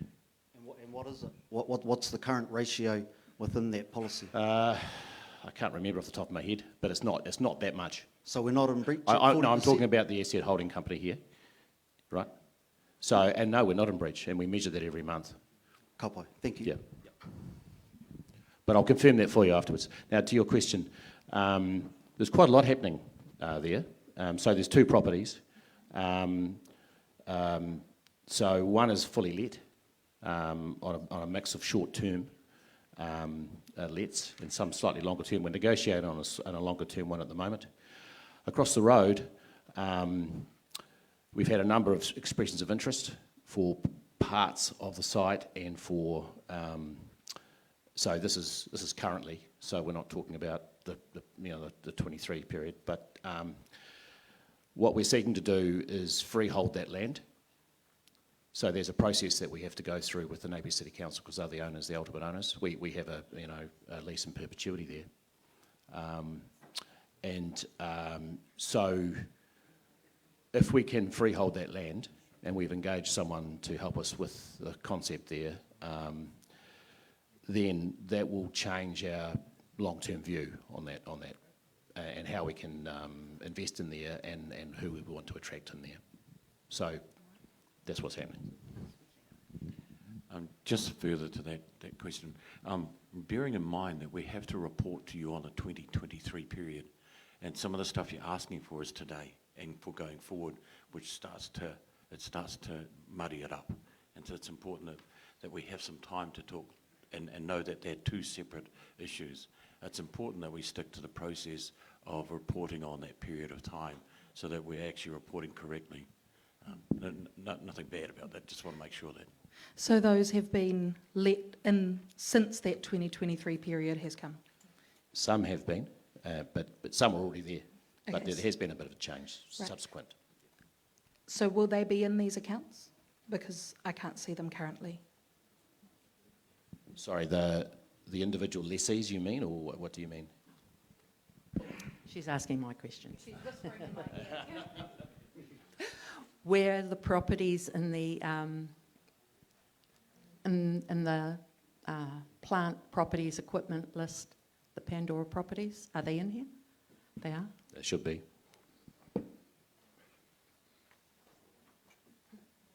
I'll have another look.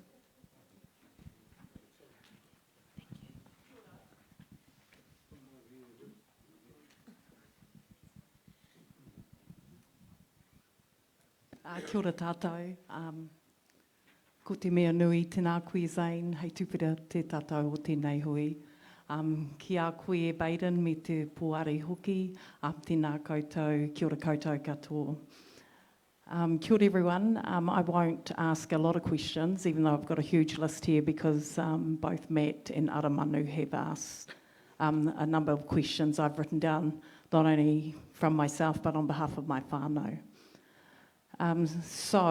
Just the first thing I want to say, and just bearing in mind what's already been said, is that I think governments have failed to provide good accounts to us in respect of a number of areas regarding the breakdown and what's been produced from each of the entities is what we've been asking.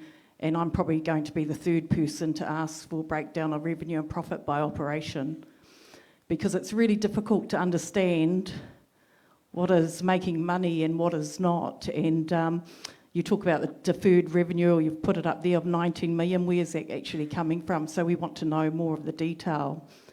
The common themes in recent years, I guess everyone's talking about and looking at these financials, has been around the impairment of the assets, investments, and most significant in the recent years. Impairment of loans to related parties. I had a quick look through the financials then. Non-delivery of some projects, we've heard about K3, and also diversity of operations from construction to seafood quota, and now stepping into social services. So looking at it, I also noted that audited financial statements signed off more than a year ago, and others are asking questions around the last, I guess, has it been 10 months nearly since we had that AGM. You also touched on, Les, the majority of bank facilities were up for renegotiation. Actually, I think Baden did. But this looks to have been addressed in subsequent event notes. So, ngā mihi Baden, if you've been talking to ANZ to get that sorted, that's good. I guess one of the key things that came up for us at the AGM was around accountability and responsibility of those who made those decisions. And I guess we're looking at Takitimu Seafoods and the losses incurred there. Who did the due diligence in the outset? These were all asked at the last AGM, so I'm raising them again. And what did that inquiry that is referred to and the link that you provided us, what did it actually establish? What investment decisions have been enhanced and improved as a result of a learning of some of the failed investments that you have done on behalf of us, the people of Kahungunu? So I'm wanting to know also who has the ultimate sign-off of investment decisions, because there's no, I guess, there's been no answers in relation to that accountability. How are the investments being monitored? And my whānau and I would expect monthly by the board, and that we're getting really good updates in respect of this.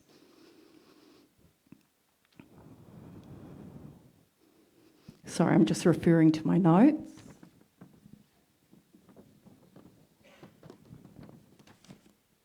Can I start to answer some of those questions for you? Yeah, I've just got a couple more, thanks, Mike. Okay. Also wanting to know the presentation of forecasts by major operating divisions for the year ended 30th of June, going into the future in those projections. I think that would be a good idea. And also to see the cash flow forecast going ahead to 2025, FY25 year. So yeah, I have got a lot of questions, sorry, but I was writing them down as the other questions were being asked. But I really want to know what is, going forward. And Baden, you have touched on some things, so thank you. But what is the plan going forward? What are the projections going forward in respect of this? You've been asked all the detailed questions here, but I'm asking in respect of how is Nikki going to benchmark of the best performing iwi in the country? Are we doing that? Are we looking at other iwi? You know, there's a lot of us like Shane and Tikaha and others, we sit on PSGEs. You know, what's the plan going forward in respect of us actually helping you, Baden, and your boards in respect of investments, etc. So there's a lot of mahi there, and I know I've asked a lot of questions, but I guess at the crux of it was to talk about those key themes around the impairment of assets, impairment of loans to related parties, non-delivery on some projects, the diversity of operations that seems to be happening now. What was the deferred revenue, the 19 million? How has the housing money from K3 and from the Crown, is that now sitting in the oranga space? I guess I want to, you know, that's another question that I do have as well regarding housing. So, ngā mihi nui ki a koutou. Kia ora. Kia ora. Thank you, Mike. Yes, that's okay. I'll answer what I can. Look, I think what we're seeing here is the consolidated NECI accounts. So when the asset holding company reports, it's a very different reporting regime. So, we have already started a conversation with our shareholder around perhaps making the reporting clearer for these types of fora, because it's obvious that it can be improved. So I think everyone's taken that on board, and I'm sure, you know, and Baden can talk to that, but that's, you know, the shareholder will need to agree that. With respect to risk, and your question's around risk, I believe. If I may, Baden, we've spent the last 2 years getting on top of risk. And we're talking about here, let's just stick to the program here, we're talking about June 2023. So we're another 12 months on, and we've only just sorted these risks out in the sense that they will not be negative cash flow. We will not be messing around selling assets or doing deals to create more cash to keep things afloat. You know, we're not doing that. So we have forecasts out which show positive cash flow, good returns, dividends being paid. Okay? And we have individual P&Ls. We look at balance sheets every month with respect to some of our investments. Our philosophy has changed with respect to the statement of corporate intent. That should be made available to all members, I believe. We will need to discuss that. But that is monitored regularly with the NICI board. So I am accountable. Every 2 months, I meet with the NICI board and we talk to that. So, but more importantly, from our perspective, we have an audit and risk committee at the asset holding company level, which has been operative almost immediately from the time that we came to be on this board. And that's about definitive processes, proper reporting in the sense that from a corporate perspective. So we have all of these things in place, and they are to measure against benchmarks, to Shane's earlier point. You know, what are your benchmarks? Well, we have benchmarks, we need returns, but you've got to appreciate that the amount of time that we spent stopping the supertanker going in the wrong direction has actually been very, very difficult. So for the point in question, for the year in question, we have dealt with those issues, and they will. And I think with respect to reporting, I think that needs to be made simpler and clearer for everyone concerned. I'll hand over to Baden. Sorry. Oh yeah, sorry. In the question around the authority and the levels. So the asset holding company, with respect to its statement of corporate intent, has the ability to make investments up to $4 million. Anything over that would need to consult with the shareholder board. But it wouldn't make any investment without a set of clear criteria being addressed and discussed. So that's why we have an investment committee with terms of reference and with quite a clear investment regime, if you like. And thank you, because that should have been put in place probably quite a bit of time ago, but Yeah. granted, you've done it now. I Yeah. just wanted to ask who chairs the two audit and A&R, audit and risk committees? So we have the audit and risk committee at the asset holding company level. It's so we have 6 board members, and 3 of those board members are chartered accountants, and one of those board members chairs that audit and risk committee. And who's that, sorry? Alex Gio, and he also chairs the investment committee at the moment. There's a group audit and risk as well, which is chaired by Hori Reti. And we attend, we have two attendees on that. And Brian's on that as well.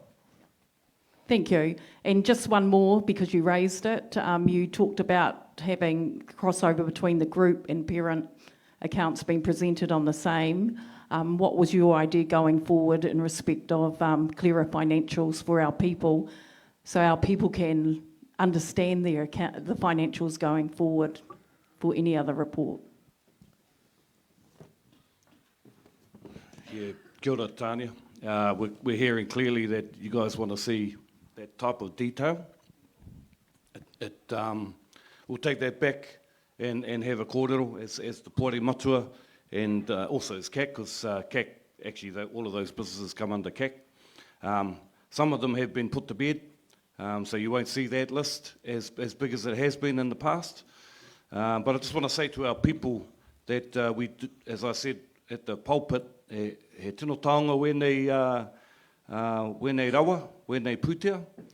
We take the role seriously as in terms of kaitiaki mo wēnei pūtea. We've got a very good set of directors sitting on the asset holding company. I'm 100% confident in their abilities to, one, manage the risks that have kind of put us in a bit of a bind in the past. We've put the processes in place.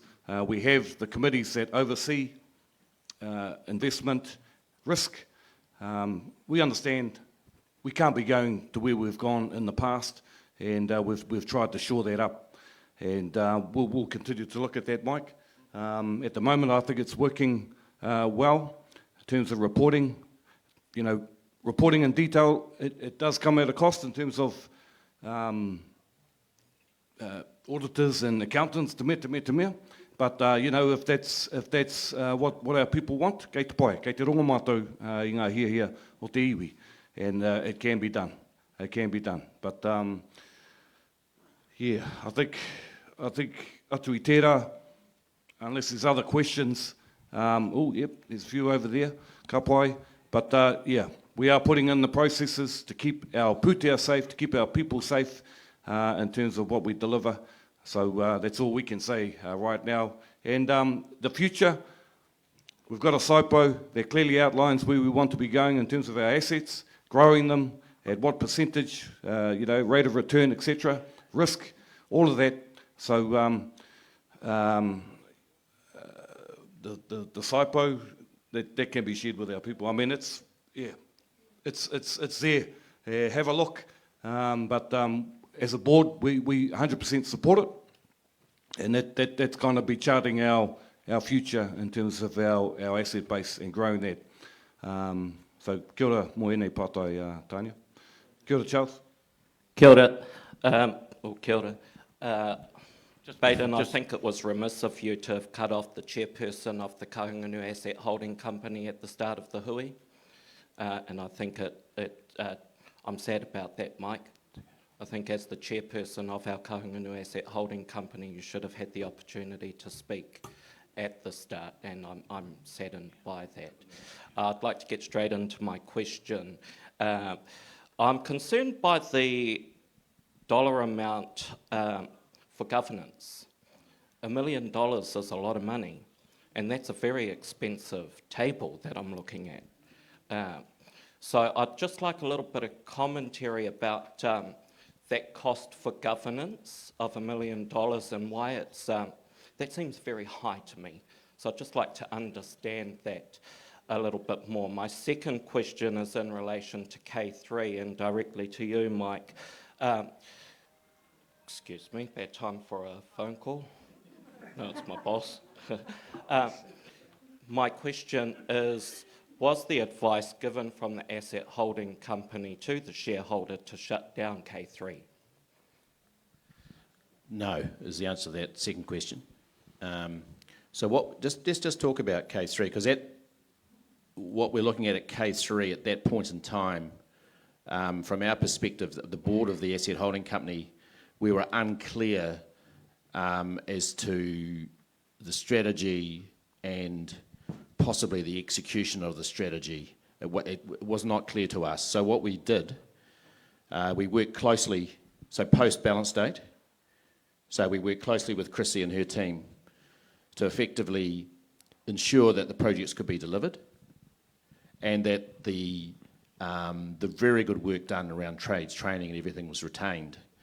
The other thing that should be understood here, because remember it's 23 we're talking about, the iwi itself is got a very large program of work with respect to building, and I can't talk to that, Chrissy probably can, and Baden and the board, but that's critical to what we as an iwi are seeking to achieve. So it was very vitally important that could be sustained. So at no point were we going to shut that down. We needed to ensure that the very good things that were in K3, and there were quite good things in there, were retained, and we could actually move that in and have a transition to the best place where it should be sitting, which was with the iwi. So that's happened post-balance date. I just want to come back to you, Tanya, in the reporting process of the CAC board to the Niki board. One of the pardon? Does the CAC, that's down CAC? Oh yeah, okay. Yeah, it's horrible, eh? Yeah, the asset holding company. With the reporting process, because part of the way we invest, we have to be nimble, as you know, as an investor. And so what we might say 1 month, 2 months down, is actually something different because the investment has diverted somewhere else in the wisdom of us as your investors. I'm just making that known so that when you do see them say, hey, there's been a change, it's because we'll have rationale as to why it's been changed in our reporting process. Is that okay?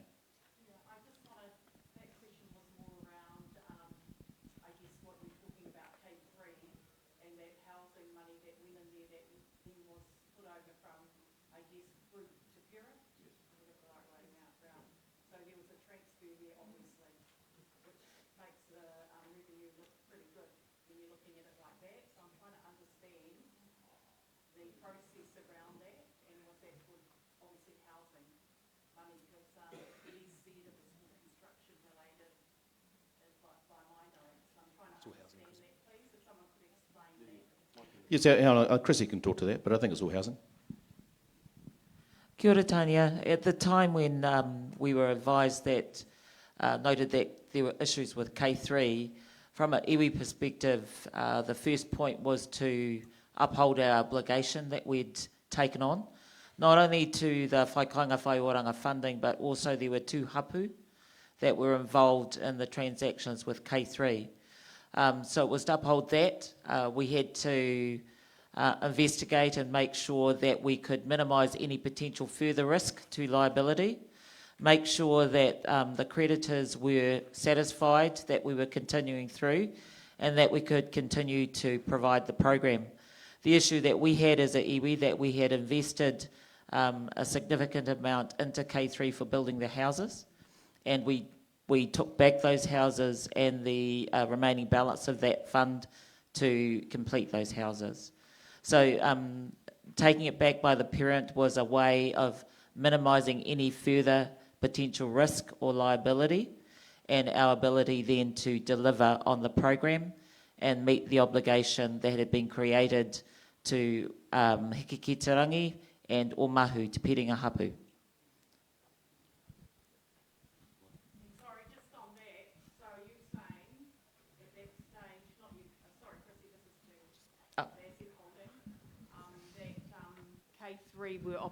Were insolvent when they were operating. That's what I want confirmation over to, please. No, they weren't insolvent. Not at the time. You don't believe they weren't insolvent, so if we can get confirmation on that, please, that would be great. We don't believe so. Kia ora tātou. Mi ana kia tātou. Mi ana kia koutou. Mi ana kia koe. Tāu kōrero. Tātou ko tapatahi mai nei, tēnā tātou.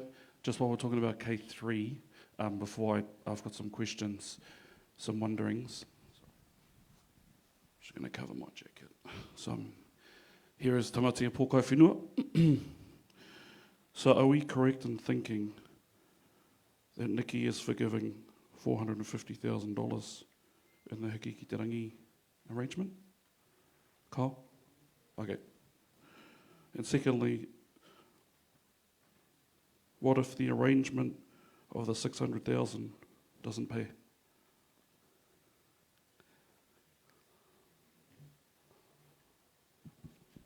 No to your first one. And the second one, the agreement has been met between Hiki ki te Rangi and the UE and K3. Ka pai. Thank you. Apologies for being late. I walked in during your Māori Ora kōrero. And to be honest, I thought it was Tihei Māori Ora as in the cyclone response. And I spoke to Henare and he said, Kyle, are you able to give some clarifications or maybe perhaps some more detail on Māori Ora outside of students?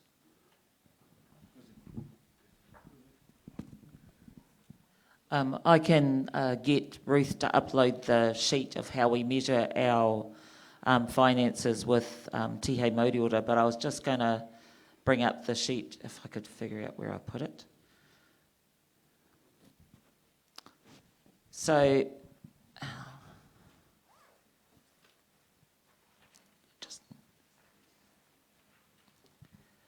Māori Ora is made up of how we invest in leadership, whānau events, sponsorships, environment, well-being, economic, research, Māori education and health. So it covers all of that. And I can put the spread up on in the website if you want to have a look at it. And it clumps all of our activity and our investments in those main categories. Ka pai, thank you. Just in regards with the cyclone response, are there any further details that you're able to provide, whether or not Nikki received any funding and where that went to? There was $1.2 million, if you're talking about koha, that was received in by the iwi, that was then distributed to all the main affected areas to the marae. There was, other than that, the Tihei Māori Ora, and I see Henry's here, it was on a fiscally neutral basis around the CDM arrangement for the distribution of supplies and facilities that were run out of the Tamona Showgrounds. Ka pai, thank you. Just in the section with the contracts, 50 plus million received, 3.4 million spent. Are you able to provide some detail on perhaps firstly who and where you plan on spending this? 21.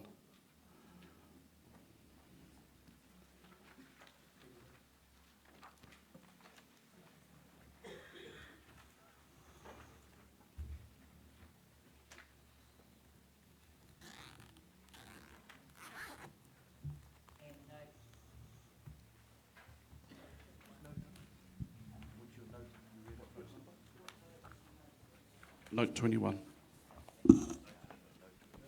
Sorry.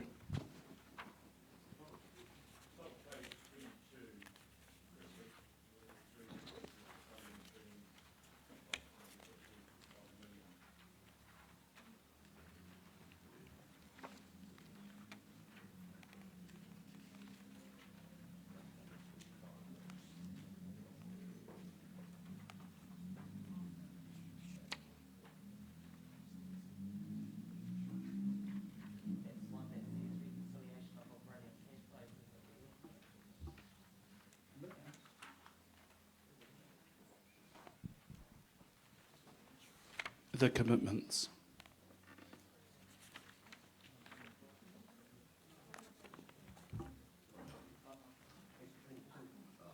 Page 22, note 21.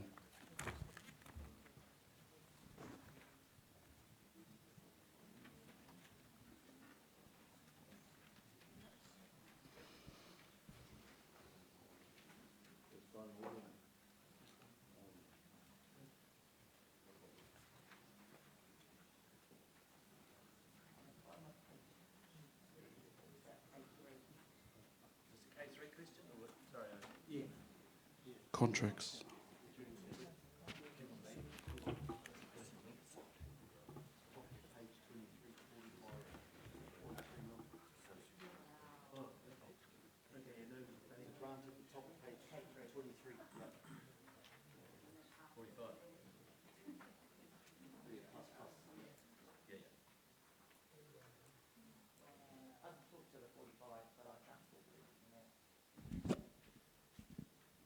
The $45.3 million was the funding from Whaikainga Whaioranga for the prototype program for the delivery of 131 homes that was signed by Ngāti Kahungunu, Iwi, Te Puni Kōkiri and MHUDs.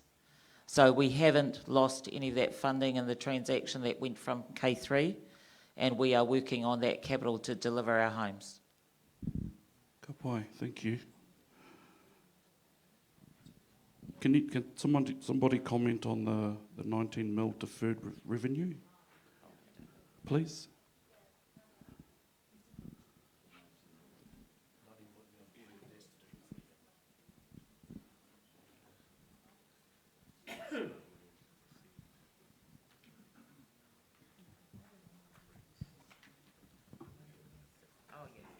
Okay, that's our contracts in advance for the commissioning agreement that we've got in Te Puni Kōkiri for the delivery of Pahiri Tia Te Moku Tangata and Oranga Tamariki and the Whaikainga Whaioranga funding for the housing.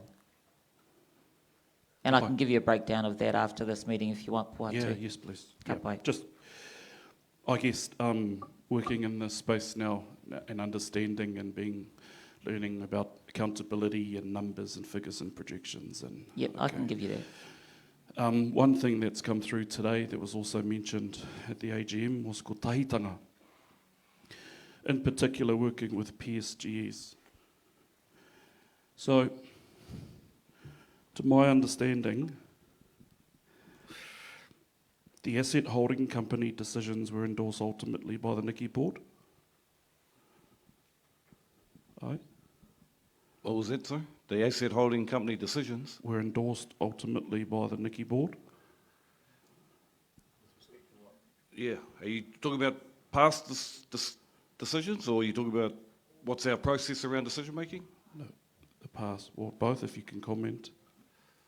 So, the asset holding company have directors. They operate under the Companies Act. So, they make decisions on behalf of Ngāti Kahungunu iwi. They have a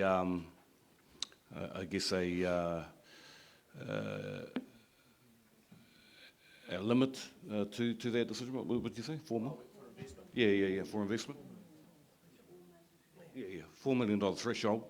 Then they need to come back to the Matua board, but they're there to do a job, and they are appointed based on their merits and their skill and experience. And yep, we as the Matua leave the mahi of investment and managing our assets to Mike Rātahi and the other directors.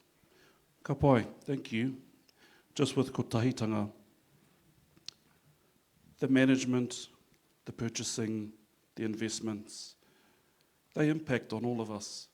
Obviously the members, but also in this post-settlement era that we live in, it also impacts on the post-settlement groups. So in our interests in ko tahitanga as well, have you since the AGM, and how have you since the AGM when you were asked by two people, as Nikki, been working with PSGs in the process of ko tahitanga? So we're part of the TKO, Te Kāhui Ohanga. We attend those meetings every month. That's where we mahi tahi with the PSGs. In addition to that, in terms of our housing, we called a hui to sit down with PSGs to talk about how we could do housing together. So I think, there's plenty more opportunities to look at how we work together. We're working with you guys on a potential investment property. The asset holding company have kind of been mired by some of these issues that have been historical. So they've actually been cleaning up. They haven't had much headspace to look at investments, but like I said before, we're now in that space to do that. So we'd welcome the opportunity to work together with our PSGs. Yeah, absolutely. Look, just to note, if we've got purchased land and you've got procurement for houses, it's a match made in heaven, really, just putting it out there. Just lastly, so just moving forward, if I can, you know, in the guise of transparency, put it out to everybody that, yep, we absolutely are interested in working together, but please, as a kei te tepu, if you can be mindful that there are PSGs around us now, and I know that in our endeavours to keep afloat, in our endeavours and direction and trajectories that we would love our iwi to go in, it's us on the ground level that please don't forget about us. That said, while we know our lanes, and I'll say it for transparency, we need to establish all of our lanes in which we work in. Said with love and respect. Tēnā tātou.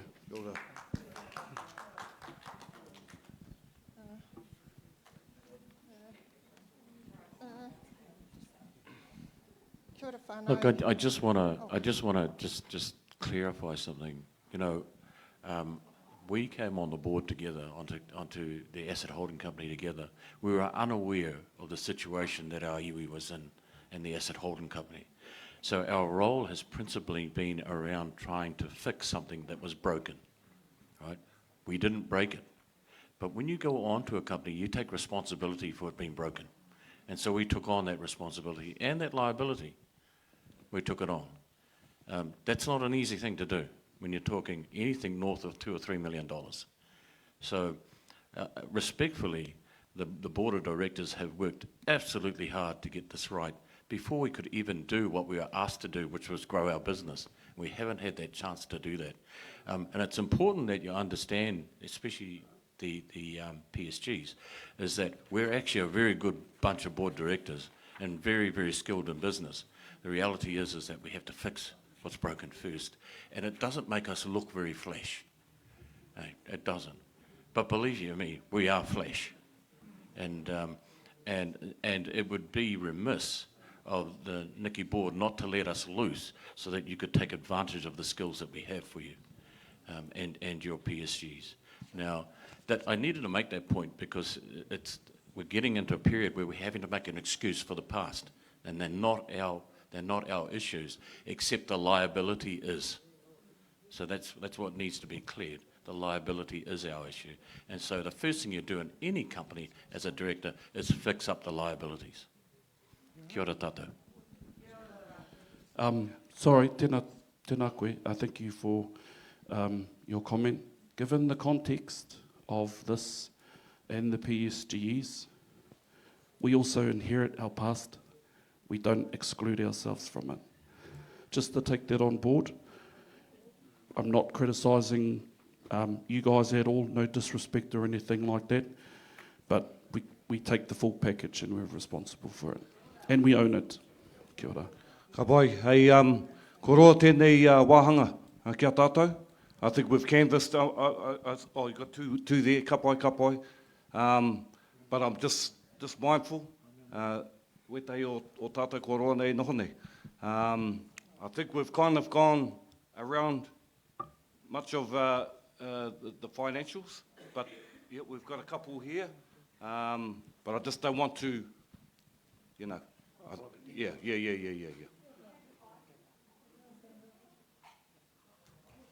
Yep, go Sandra. Cut a few. Tēnā koe Zane, mō tō karakia i te ahi pō. Tēnā koe mō te tūwhera, mō te mahi tika mahi pono, mai Ngāti pono, mō ngā moko pona, kei te ki mai. Tēnā koe. Baden, koutou mā, ki te tēpau. Oh, sorry. We really appreciate you. Okay? And it might feel like it's hard sitting there right now. We are all here very astutely aware of the pain our whānau hapu iwi have been going through for a few years. We all want the best Okay, so sorry if it feels lonely and hard, but I don't know how you fellas were brought up, but we were brought up, we clean up our own backyard first. And you're not alone up there. I want you to know that. Yes, we're all watching because we're hurting and we need rainbows and sunshine. But I'm humbly going to say, I know it's about financials tonight, but money is only one form of finance.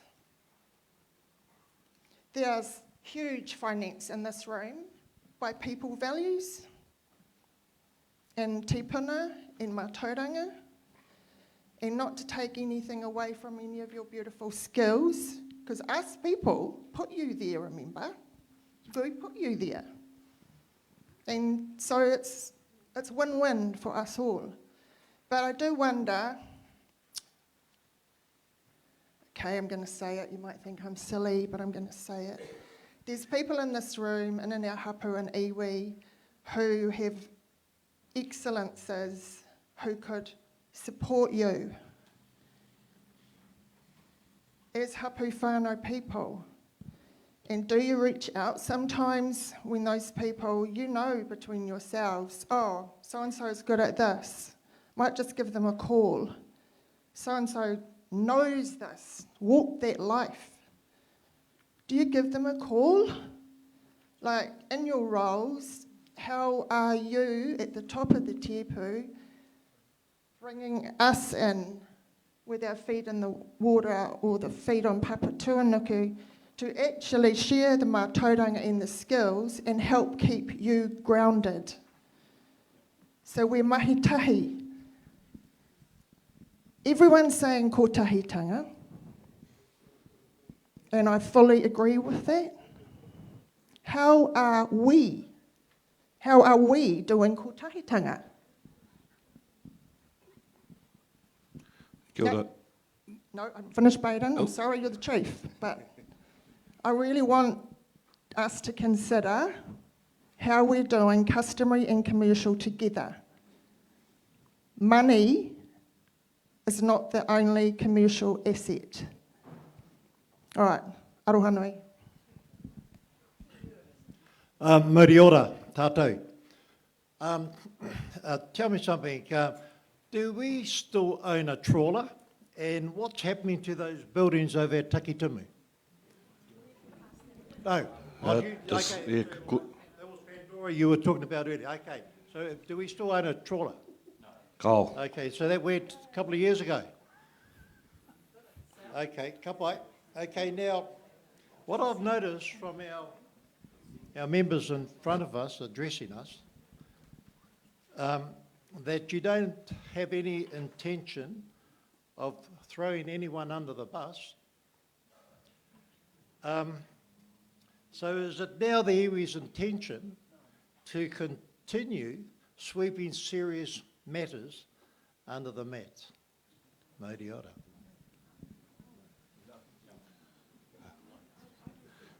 Kia ora, Api. Our job here, and we take it very seriously, is to do the mahi. And we've come in at a time where there's been a lot of mahi to do.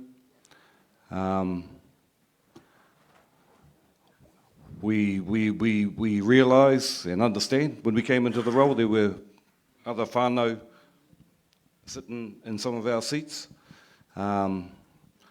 But ko tā mātou nei, ke whakatika ai te haerenga o tēnei waka. Haere mātou mo te tuku tētai ki raro i te pahi.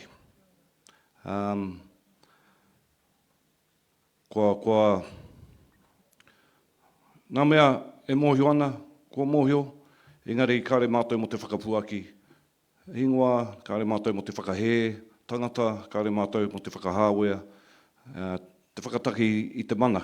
Nā te mea he mana tonu tā te tangata.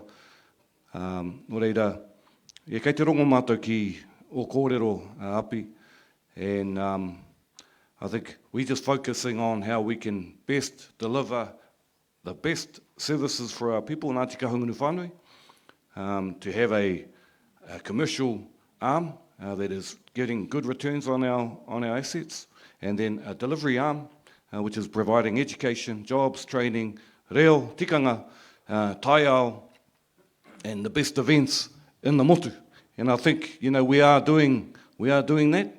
And so that's where our energy is, that's where our efforts are. Ngā wā omua, e wai hoki reira. Engari, ko te anamata, ko te apōpō, tā mātou e whai nei, tā mātou e aro nui atu nei. Nō reira, koera te whakautu ki a koe e api. Me haere, ngā tahi tātou, ko tahitanga, koera te kaupapa nui o tēnei wā. And just to answer your question, Sandra, what are we doing? How are we bringing our people along?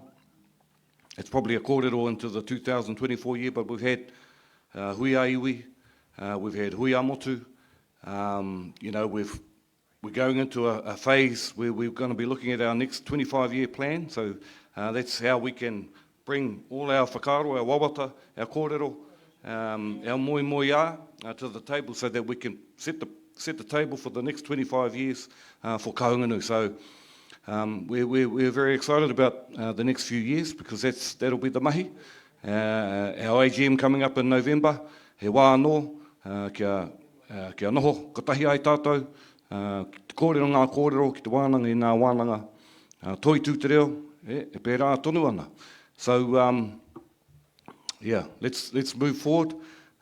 Tomorrow is exciting. Tomorrow is te āpōpōtanga mō tātou te iwi Māori. Ako ngā whakapēhitanga o te wā.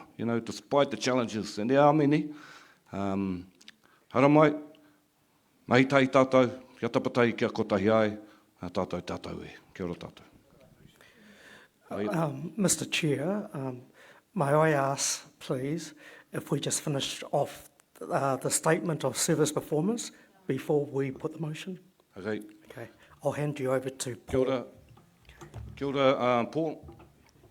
Just briefly talk on the statement of performance.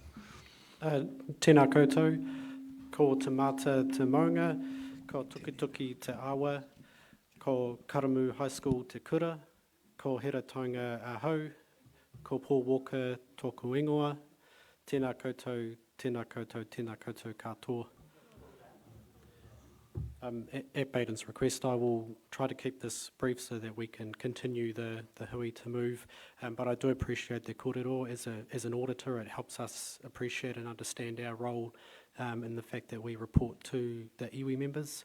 So I do appreciate what's been shared today to help us better understand our role and also how we can better serve the iwi members as auditor of Ngāti Kahungunu. The statement of service performance, this is a new report for 2023, and this has come about because there is a new reporting standard that is requiring the non-financial information, so the service performance or the oranga, as Baden has alluded to. And I think this answers some of the other questions that have come about from the floor today, is that while we talk about the pūtea and understanding the financial situation of the organisation, the service delivery and what the iwi does for its members is just as important.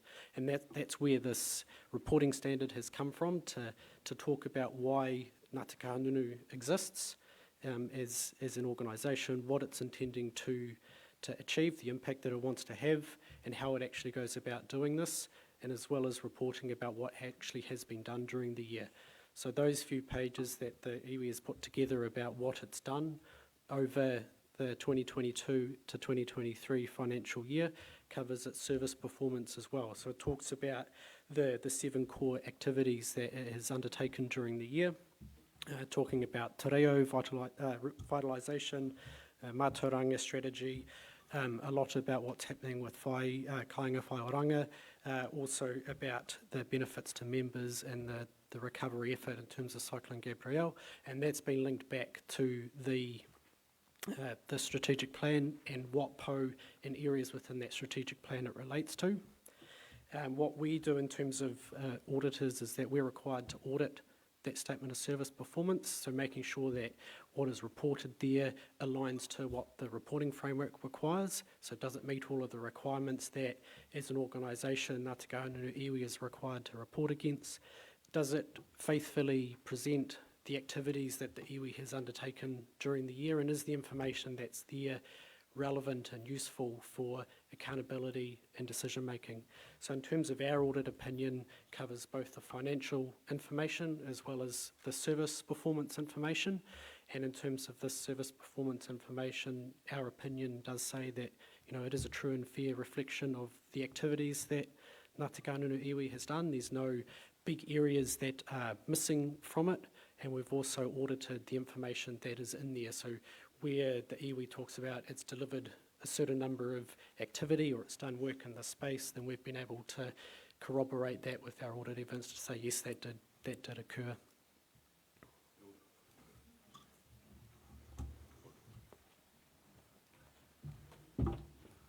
Ka pai, thanks Paul for that explanation. So I guess the iwi's come up to an income and expenditure level that requires another level of performance reporting, and we've seen that today. So I just want to move to the motion that we call for a mover and a seconder to accept the full financial statements for Ngāti Kahungunu Iwi Incorporated Te Katoa Group 2022-2023. Mā e mōtini. Hapi, we'll move it. Seconded by Marama Tiakitai. Tātou e whakai mai, ki mai, ai. Ai. Tētahi e whakahe ana. We have one opposed, Tanya Eden, and one abstain. Sandra and Fire, abstain or oppose? Abstain. 2 abstentions, 1 oppose. There's another abstention. Kia ora. Ka pai? All right. Moved. Seconded. Carried. Kia ora tātou. Ka pai. We've just got a couple of general business items. I've just got to fly through them. We have our AGM on the 23rd of November. No mai, haere mai, Splash Planet. Again, Rangi, Te Rangi, are you going to talk to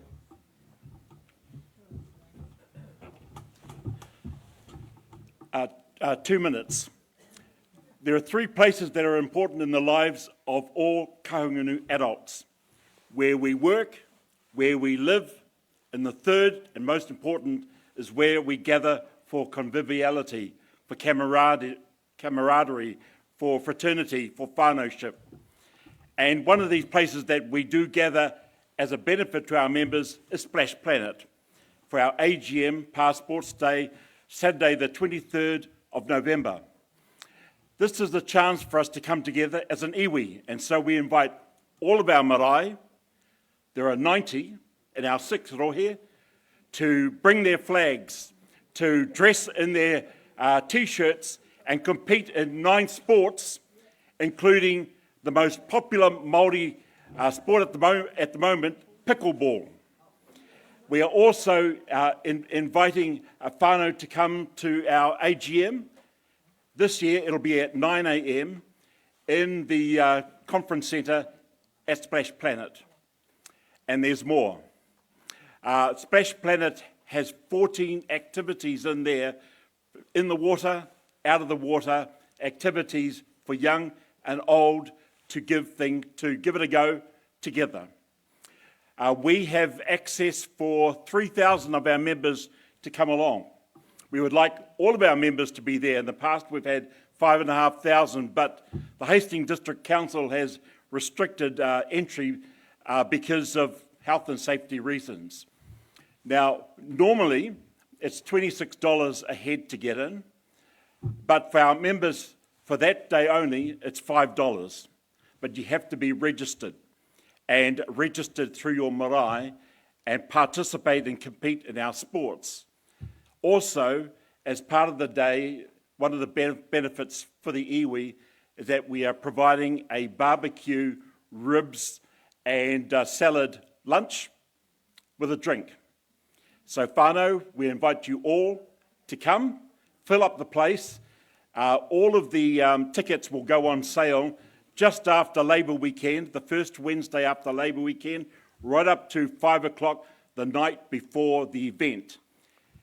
And there are no door sales, or if we sell out. So, he rau mā koutou, he rau mā mātou, ka ora te iwi. With your help and our help, we can ensure that this day will be a successful one for us all. Kia ora koutou. Ka pai, tēnā koe te rangi.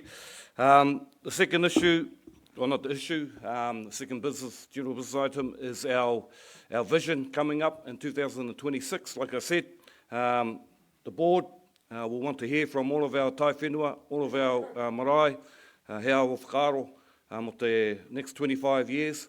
And so that will be happening between the AGM and 2026. So just to flag that with all of our people. The last one there is Te Aomarangi Kimua, which is the working group that came out of Te Hui Taumata that was hosted by Ōmahu Marae, the Ngāti Kahungunu Whānui. Out of that, we had over 3,000 people come on to Ōmahu talking about kotahitanga. Me taku mihi ki te kingi, ki a kingi tūheitia. Nāna nei tātou katoa I arahi ki runga ki tērā marae o tātou. And so out of that hui, a working group was put together. It is named Ko Te Aomarangi Kimua. We have about 12 people from around the motu that have joined that ropu really to carry that kaupapa forward, looking at the kōrero that came out of Ōmahu. And so we had 30 papers that were posted on the Hui Taumata website. So if they're still there, huitaumata.co.nz. We had 25 speakers that day. And so our job really has been looking at all of that whakaaro, how we bring it together and take that message forward. At the Koronei ana, about a month ago, we had a wānanga right there on Tūranga Waiwai, and it was fantastic. Reo Māori anake, but we had a range of speakers from around the motu talking about kotahitanga and where we need to go as Māori, iwi Māori whānui. And so we will be looking to attend the 22nd of October hui, the hui a motu down in Kaitahu, and that will be the last of the four wins. So we all would have had our say on what kotahitanga could look like and feel like going forward.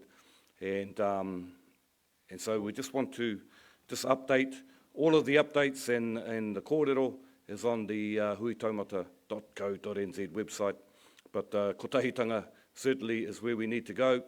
Kotahitanga certainly is what was talked at Tūheitia's tangihanga, nui ngā kōrero, and Kahungunu, the home of the kotahitanga movement, actually leading the way. So, ko tātou era, e hoa mā, ko nui tēnei pō, ko nui ngā kōrero, ko nui ngā pātai, no reira, anei te mihi. Anei te mihi nei kia koutou, ngā kanohi o ngā marae maha o Ngāti Kahungunu, kua tai ā tinana mai, tēnā koutou. Me ngā mea, kua hono mā te hui topa, pukamata, tēnā koutou katoa, kua tūhono mai ki e nei kōrero. No mātou te māringa nui, te noho nei ki tēnei taha, hei puari, hei whakahaere nei ngā rawa, i ngā taonga tuku iho i o tātou tupuna mātua. No reira, anei mātou. Mātou ngā pononga, mātou ngā taringa me ngā kanohi, he kawe nei ngā whakaaro o tātou nei tamariki mokopuna. No reira, ka nui te mihi. I just want to thank all of you for coming tonight, especially our kuia kaumātua. Uncle Jerry, tēnā koe. Koa te nui o auna kaupapa, ko tae mai nei ki te whakarangatira nei tēnei kaupapa o tātou. Uncle Jerry is one of the tekau mārua of the kingitanga. And so he's had the mantle of representing Ngāti Kahungunu for that whole week and longer at Kingi Tūheitia's tangihanga. He was also a key part of the kōwhiriwhiri nā kōrero kōwhiri, mō te mea hau, te kuini hau, nā wai hono i te pō.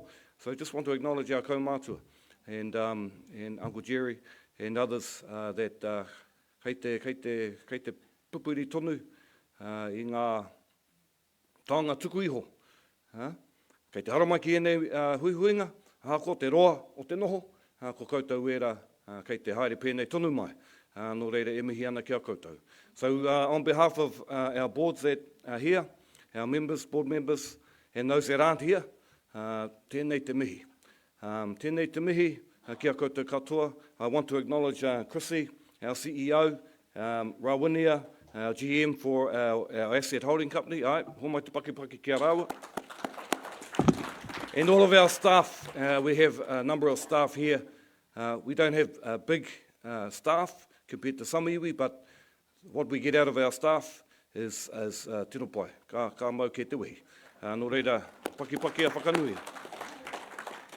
But, korongo mātou I ngā kōrero, korongo mātou I ngā amu, korongo mātou I ngā tohu, me pēnā.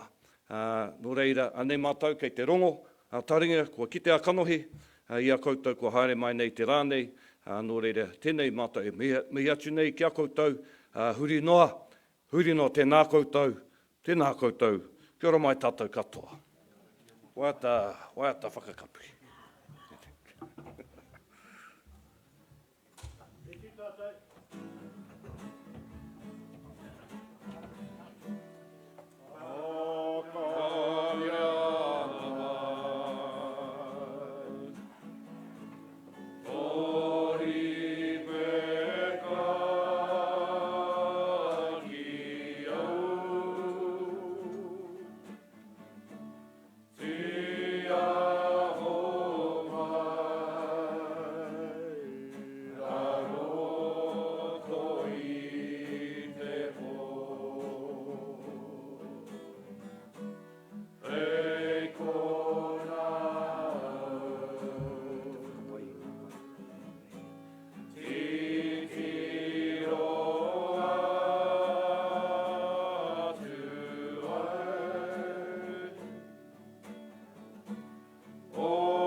E pāe tō mātou matu I te rangi.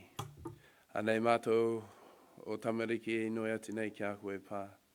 Koe nei tā mātou e inoe pā kia whakakapingi e tēnei hui. Whakatūwhiringi e te huarahi kia mātou hoki nei ki o mātou kāinga. Kia kaua e pā ki te raruraru.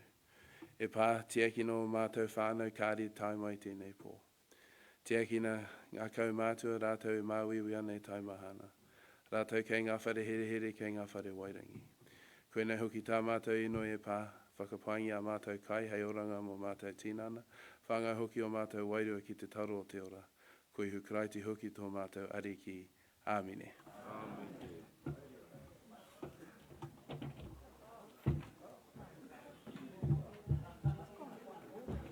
Ka voi.